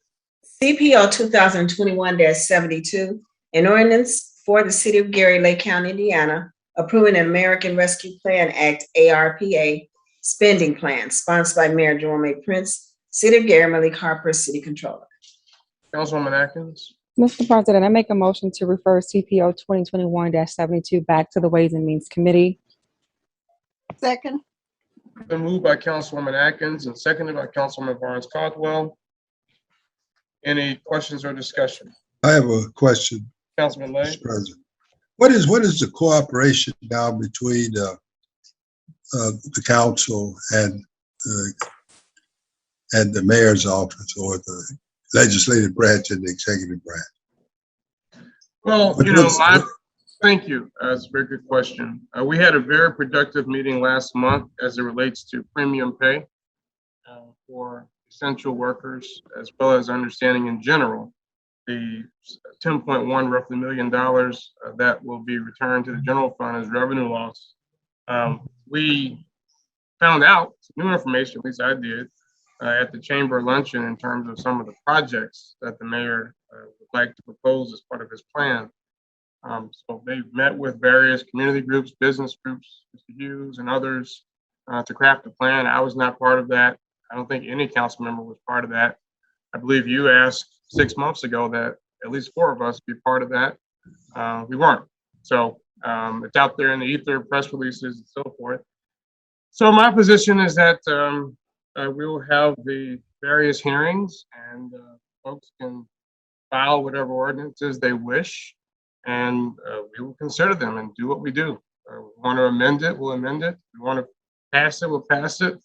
If we want to not pass it, we'll not pass it. But I think that in that public hearing process, both sides will have an opportunity to get what they want in it, hopefully, for the betterment of the citizens. Mr. President, sort of part of this same thing. I noticed that Mr. McKay, the deputy mayor, is not on. Statute. He's here. It's just the second page.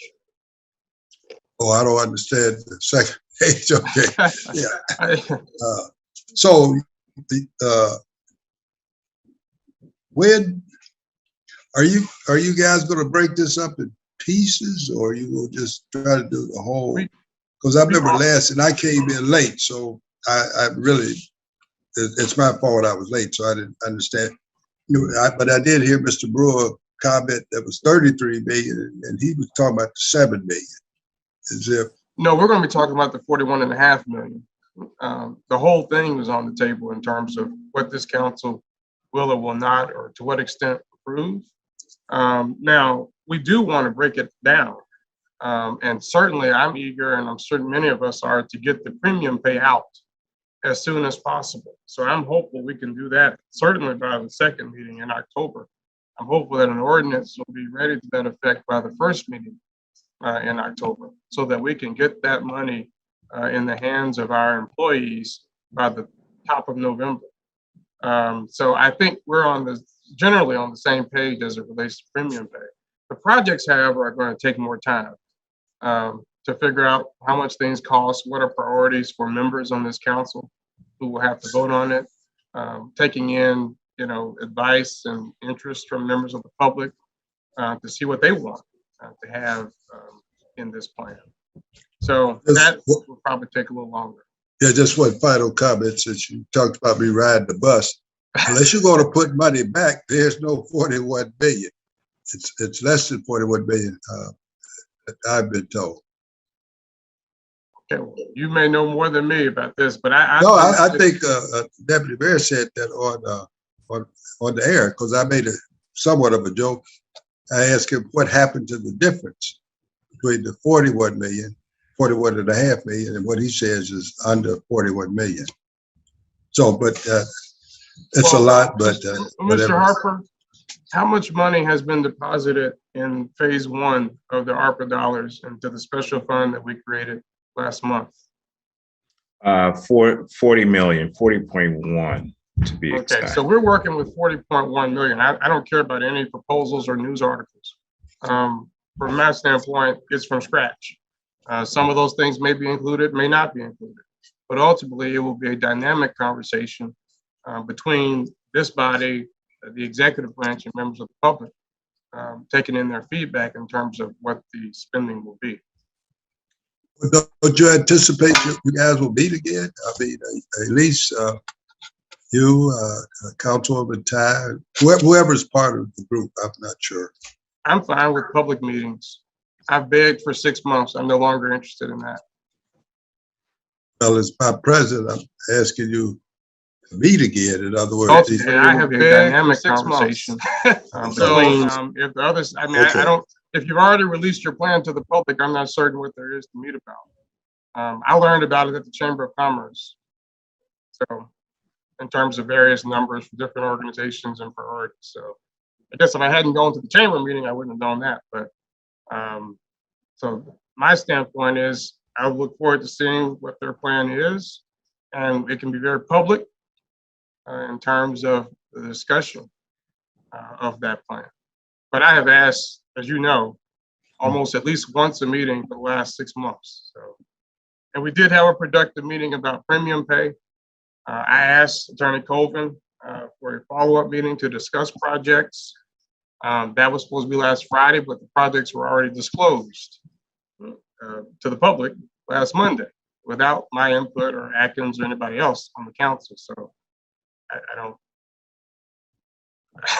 I don't do the song and dance for so much. All right. Okay. So any other questions or discussion?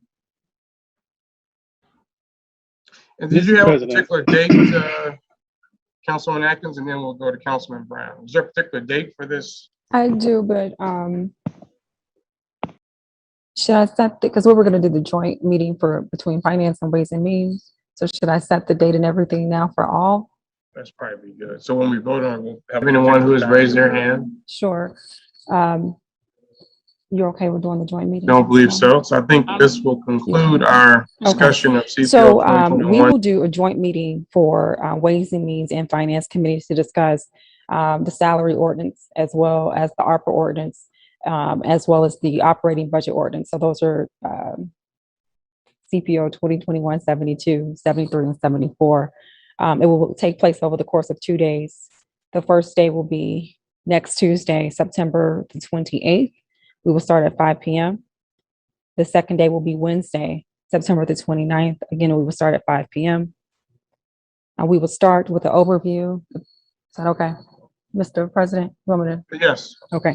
We will start with the overview of the budget to give the public information so they can just understand what the overall budget is of the city, and then how we will be digging into the detailed overview of both the salary and operating ordinances. Then we will do CPO 2021-72, which is the ARPA one, the plan. And then from there, we will start the discussions with all department heads. All stakeholders who will be needed to be here in person to give the overview of your respective salary and operating budgets to the body of the council. We will send a schedule as well as the coordinating date respective to your department tomorrow.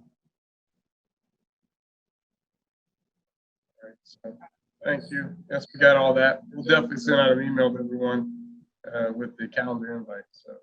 Yeah, we will have, yeah. All right, Councilman Brown.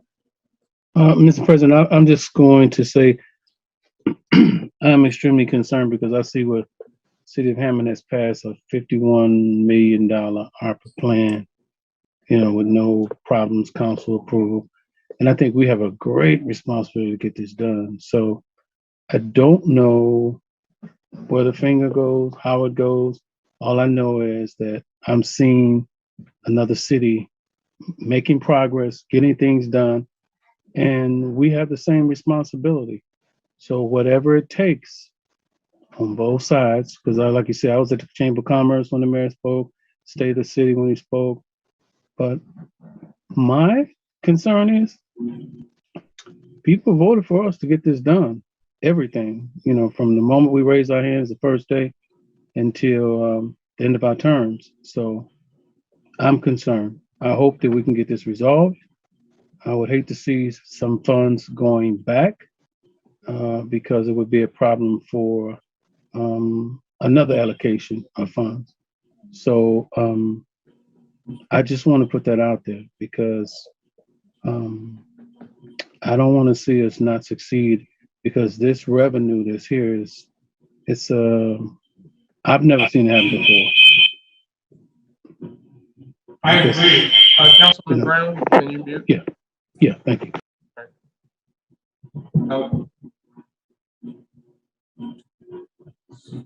So, Mr. President. can you? I would like to respond to that. Go ahead. All right. I can't talk.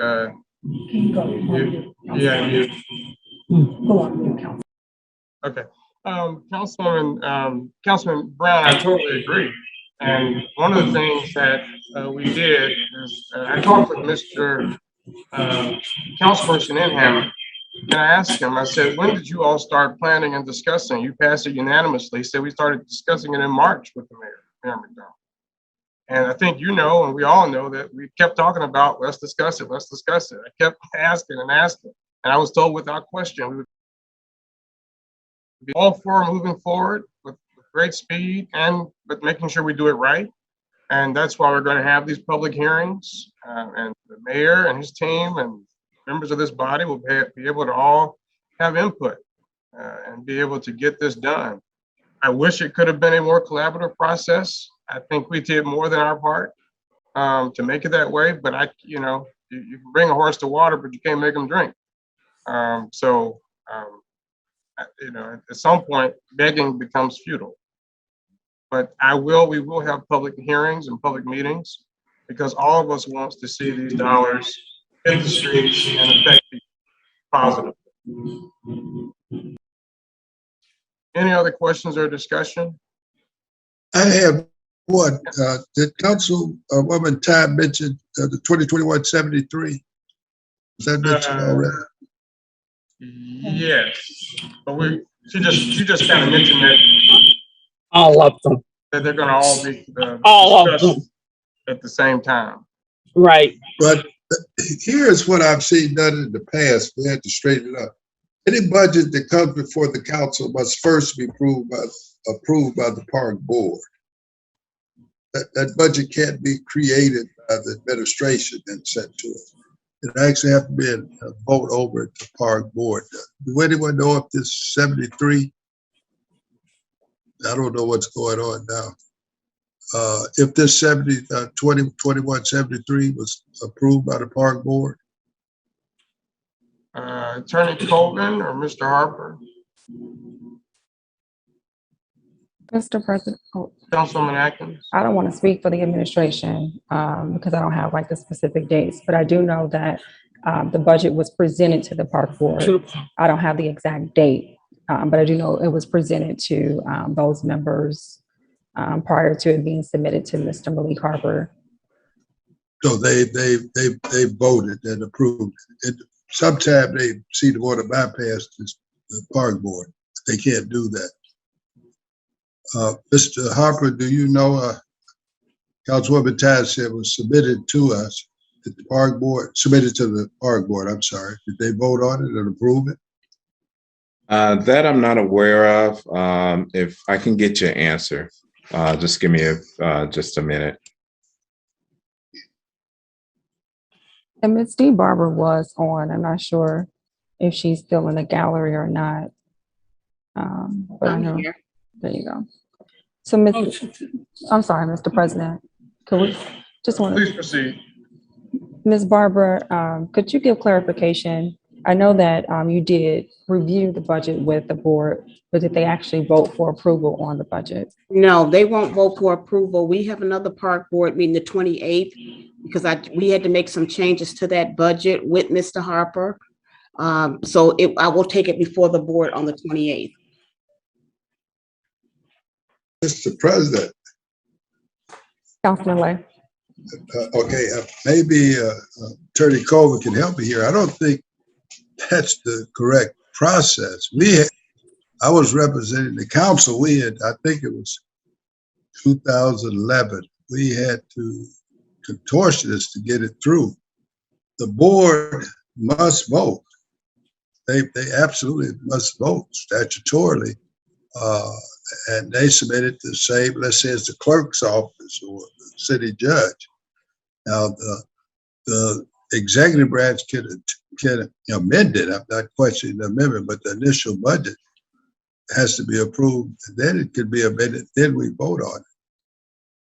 But I think Attorney Colvin will recall we had a problem because they're doing something like they're doing now. It's not just telling you what it is. They have to actually have a roll call. So it don't appear that they have done that with the park board. And and going around it has caused problems in the past. Probably Presley has caused the problem. Well, Mr. President, we have in the past gone to the park board, okay, gotten the park board to approve their budget. They have brought the budget to us, and then we have voted on the budget after they have brought the budget to us. And that's the way it's always been. Yeah, I agree with that. I think that's in tangent what he said. Yeah, I agree with that. If it comes from the park board, it does not appear, Ms. Barber indicated that they certainly showed it to the park board. But in the past, and you were part of we had a 3-person meeting. Right. And you were part of it. And it was you, Attorney Colvin, and myself. And we had to send it back for the park board to vote on it. Then we moved to substitute the administration budget inside. We had to realign it. It doesn't appear to be realigned now. In other words, they're amending a budget that the park, as I understand it, maybe I'm all mixed up here. As a friend of mine usually say, what do I know? It doesn't sound like the park board voted.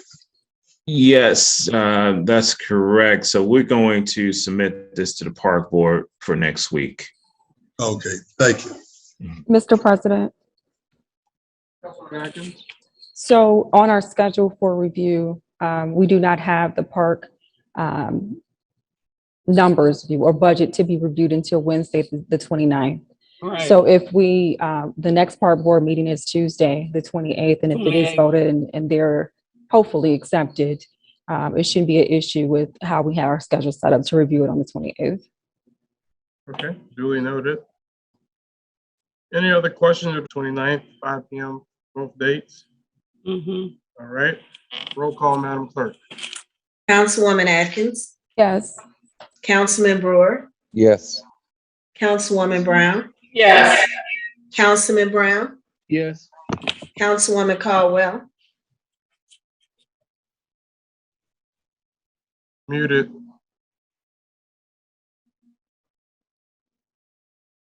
Please proceed. Councilman Lay, Yes.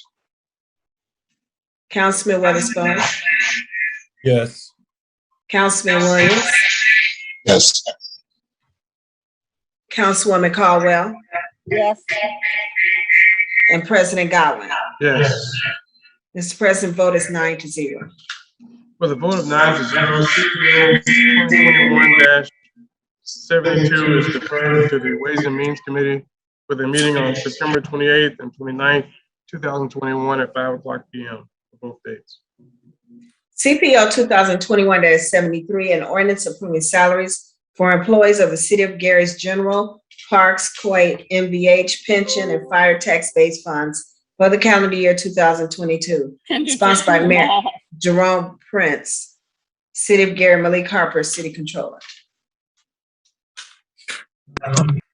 Councilwoman Brown asked, if there's no objection, go ahead and do. Can we do them 74. all? Yeah. Okay. CPO 2021-74, an ordinance appropriating monies for the purpose of deferring expenses of the General, Parks, Quake, CCI, CCD, MVH, LRS, pension, fire pension, and police pension tax-based funds of the City of Gary, Indiana for the fiscal year beginning January the 1st, 2022, ending December 31st, 2022, including all outstanding claims and obligations, and fixing a time the same shall take effect. Sponsored by Mayor Jerome A. Prince, City of Gary, Malik Harper, City Controller. Thank you, Madam Clerk. Councilwoman Brown. It's kind of I think I have it all, don't I? 273, 74. Are we gonna do 72, 73, and 74? just 73 and 74. Okay, so, Just 73, actually. Right, just 73. okay. All right, well, CPO 2021-73, then that will go back to committee. And then we'll have the meeting on Tuesday, September 28th and 29th at 5:00. That's right. It's been moved. Is there a second? Second by Councilman Barnes Caldwell. Any questions or discussion? Seeing and hearing none, roll call, Madam Clerk. Councilwoman Atkins, Yes. Councilman Brewer, Yes. Councilwoman Brown, Councilwoman Brown, Yes. Councilman Brown, Yes. Councilwoman Caldwell, Yes. Councilman Lay, Yes. Councilman Weatherspoon, Yes. Councilman Williams, Yes. and President Godwin. Yes. Mr. President, vote is 9-0. With a vote of 9-0, CPO 2021-73 is deferred to the Finance Committee with a meeting to be held on both September 28th and 29th at 5:00 p.m. Councilwoman Atkins vis-a-vis 74. Mr. President, Councilwoman. sorry. I make a motion to refer CPO 2021-74 back to the Ways and Means Committee. Again, that committee meeting will take place on Tuesday, September the 28th and Wednesday, the 29th, both days at 5 p.m. Second. It's been moved by Councilwoman Atkins and seconded by Councilman Brown and Councilwoman Barnes Caldwell. Any questions or discussion? Seeing and hearing none, roll call, Madam Clerk. Councilwoman Atkins, Yes. Councilman Brewer, Yes. Councilwoman Brown, You're muted. Councilwoman Brown, She said yes. Yes. Councilman Brown, Yes. Councilwoman Caldwell, Yes. Councilman Lay, Yes. Councilman Weatherspoon, Yes. Councilman Williams, Yes. and President Godwin. Yes. 2021-75, an ordinance approving salaries and operating budgets for the City of Gary's Community Development Block Grant Program program year 2021, Emergency Solutions Grant, program year 2021, Home Program, program year 2021, Neighborhood Stabilization Program, program year 2021, and Foreclosure Prevention Program, program year 2021. Sponsored by Mayor Jerome A. Prince, City of Gary, Malik Harper, City Controller, and Community Development Department. Councilwoman Atkins.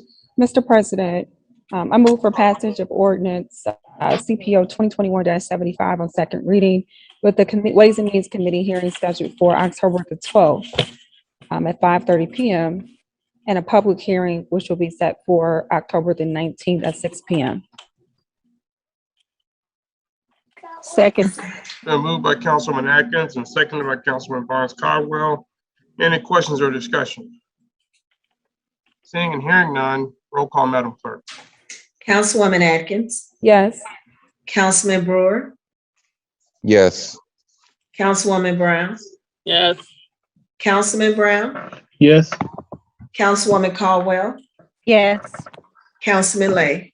Yes. Councilman Weatherspoon. Yes. Councilman Williams. Yes. And President Godwin. Yes. Mr. President, the vote is 9-0. With a vote of 9-0, CPO 2021-75 passes on second reading with a Ways and Means Committee meeting to be held on October 12th at 5:30 p.m. and a public hearing on October 19th at 6 o'clock p.m. CPO 2021-76, an ordinance amending Title 15 entitled Land Usage, Chapter 123 entitled Zoning Code of the Code of Ordinances of the City of Gary, Indiana. Petitioner Artie Emanolidis, 3830 Waite Street, Gary, Indiana, 3870 Chase Street, Gary, Indiana, and 3870 Waite Street, Gary, Indiana.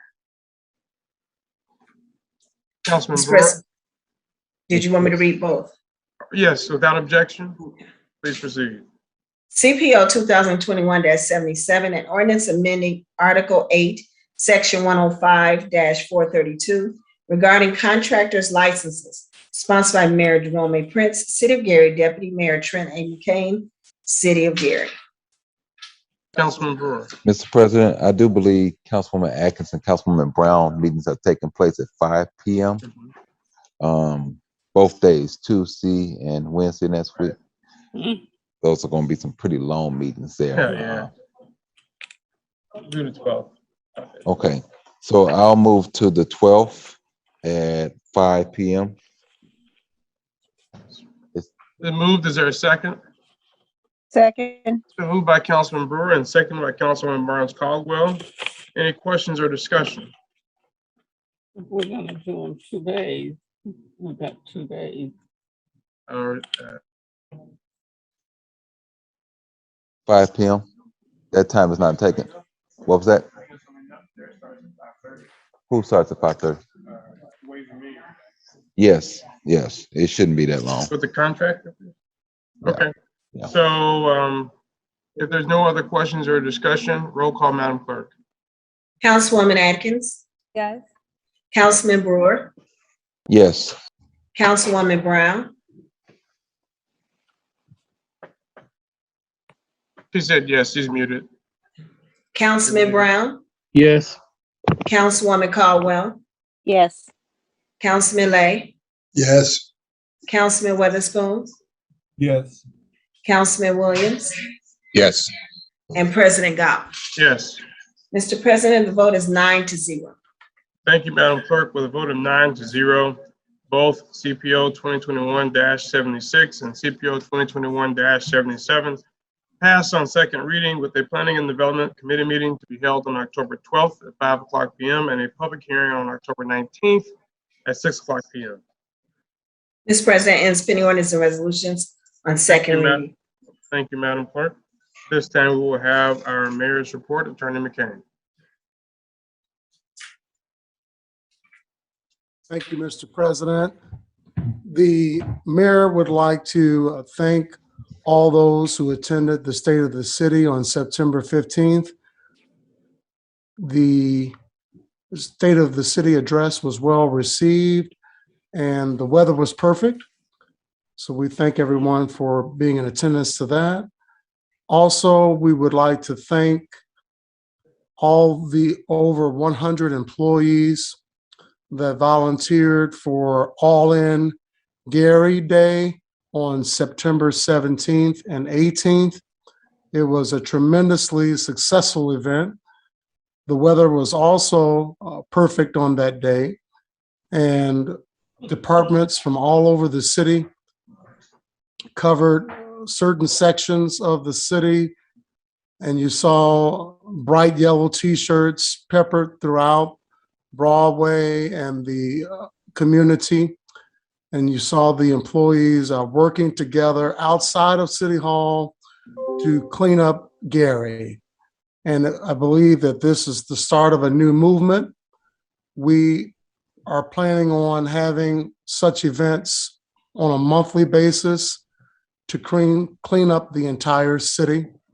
This has been a big proponent of the mayor's vision, and we are happy to get that started. That process was many, many months in the making, and it was gratifying to see it come to fruition on the 17th and 18th. Also, I would like to join Councilwoman Brown in her expression of condolences to the family of Dr. Bruce D. Hillman.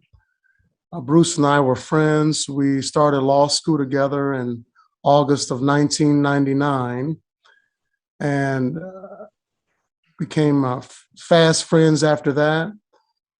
So we, on behalf of the administration, express our condolences to Sharon, his widow, as well as his two children, Michaela and Tristan.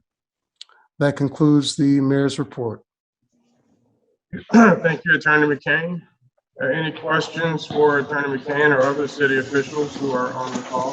Mr. President, Councilman Brewer. no questions. I do have a statement for Attorney McCain. There's getting several calls about lights that's been out for several months in the Etna area off of 15 to Etna Street there. There are aluminum poles which belong to the city, the newer poles. The whole block is completely out. And also on 25th Avenue by the county market there, lights are out in that area there also. And the last area is on 21st and Virginia there. All these are aluminum poles which belong to the city that's out in these areas here. Thank you, Councilman Brewer. I will bring that to the attention of Vanessa James and our city engineer on tomorrow at the Board of Works meeting or prior to that, so that we can have those areas tended to. Thank you. Other questions from members for Attorney McCain or city officials?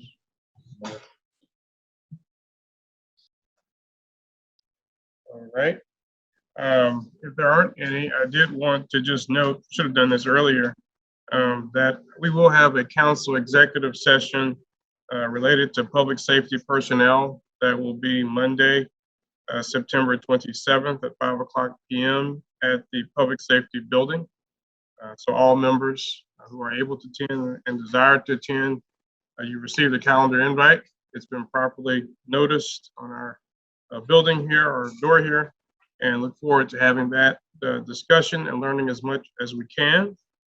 I also wanted to make sure that every council person knew that we will have our first meeting related to the recodification of the Gary City Code of Ordinances on Monday as well. I may just work from the Public Safety Building on Monday from 2 to 4 p.m., Monday, September 27th. And a delegation of us will be meeting with Clerk Rags and her legal team and others to work on that recodification process, ensuring that the ordinances that have been passed by this body over the past 10 or so years are properly codified.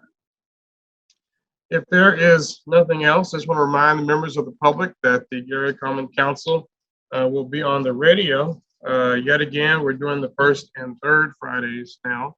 So October 1st at 9 a.m., as well as October 15th at 9 a.m. We will principally be discussing issues around public safety, the American Rescue Plan Act, looking to have great conversations with the public about those dollars and potential uses. So the budget, American Rescue Plan, and public safety will be our big discussions on October 1st and October 15th, WLTH at 9 a.m. Certainly look forward to that time with the public. If there is nothing else, is there a motion to adjourn? So moved, Mr. President. We stand adjourned. Have a great evening.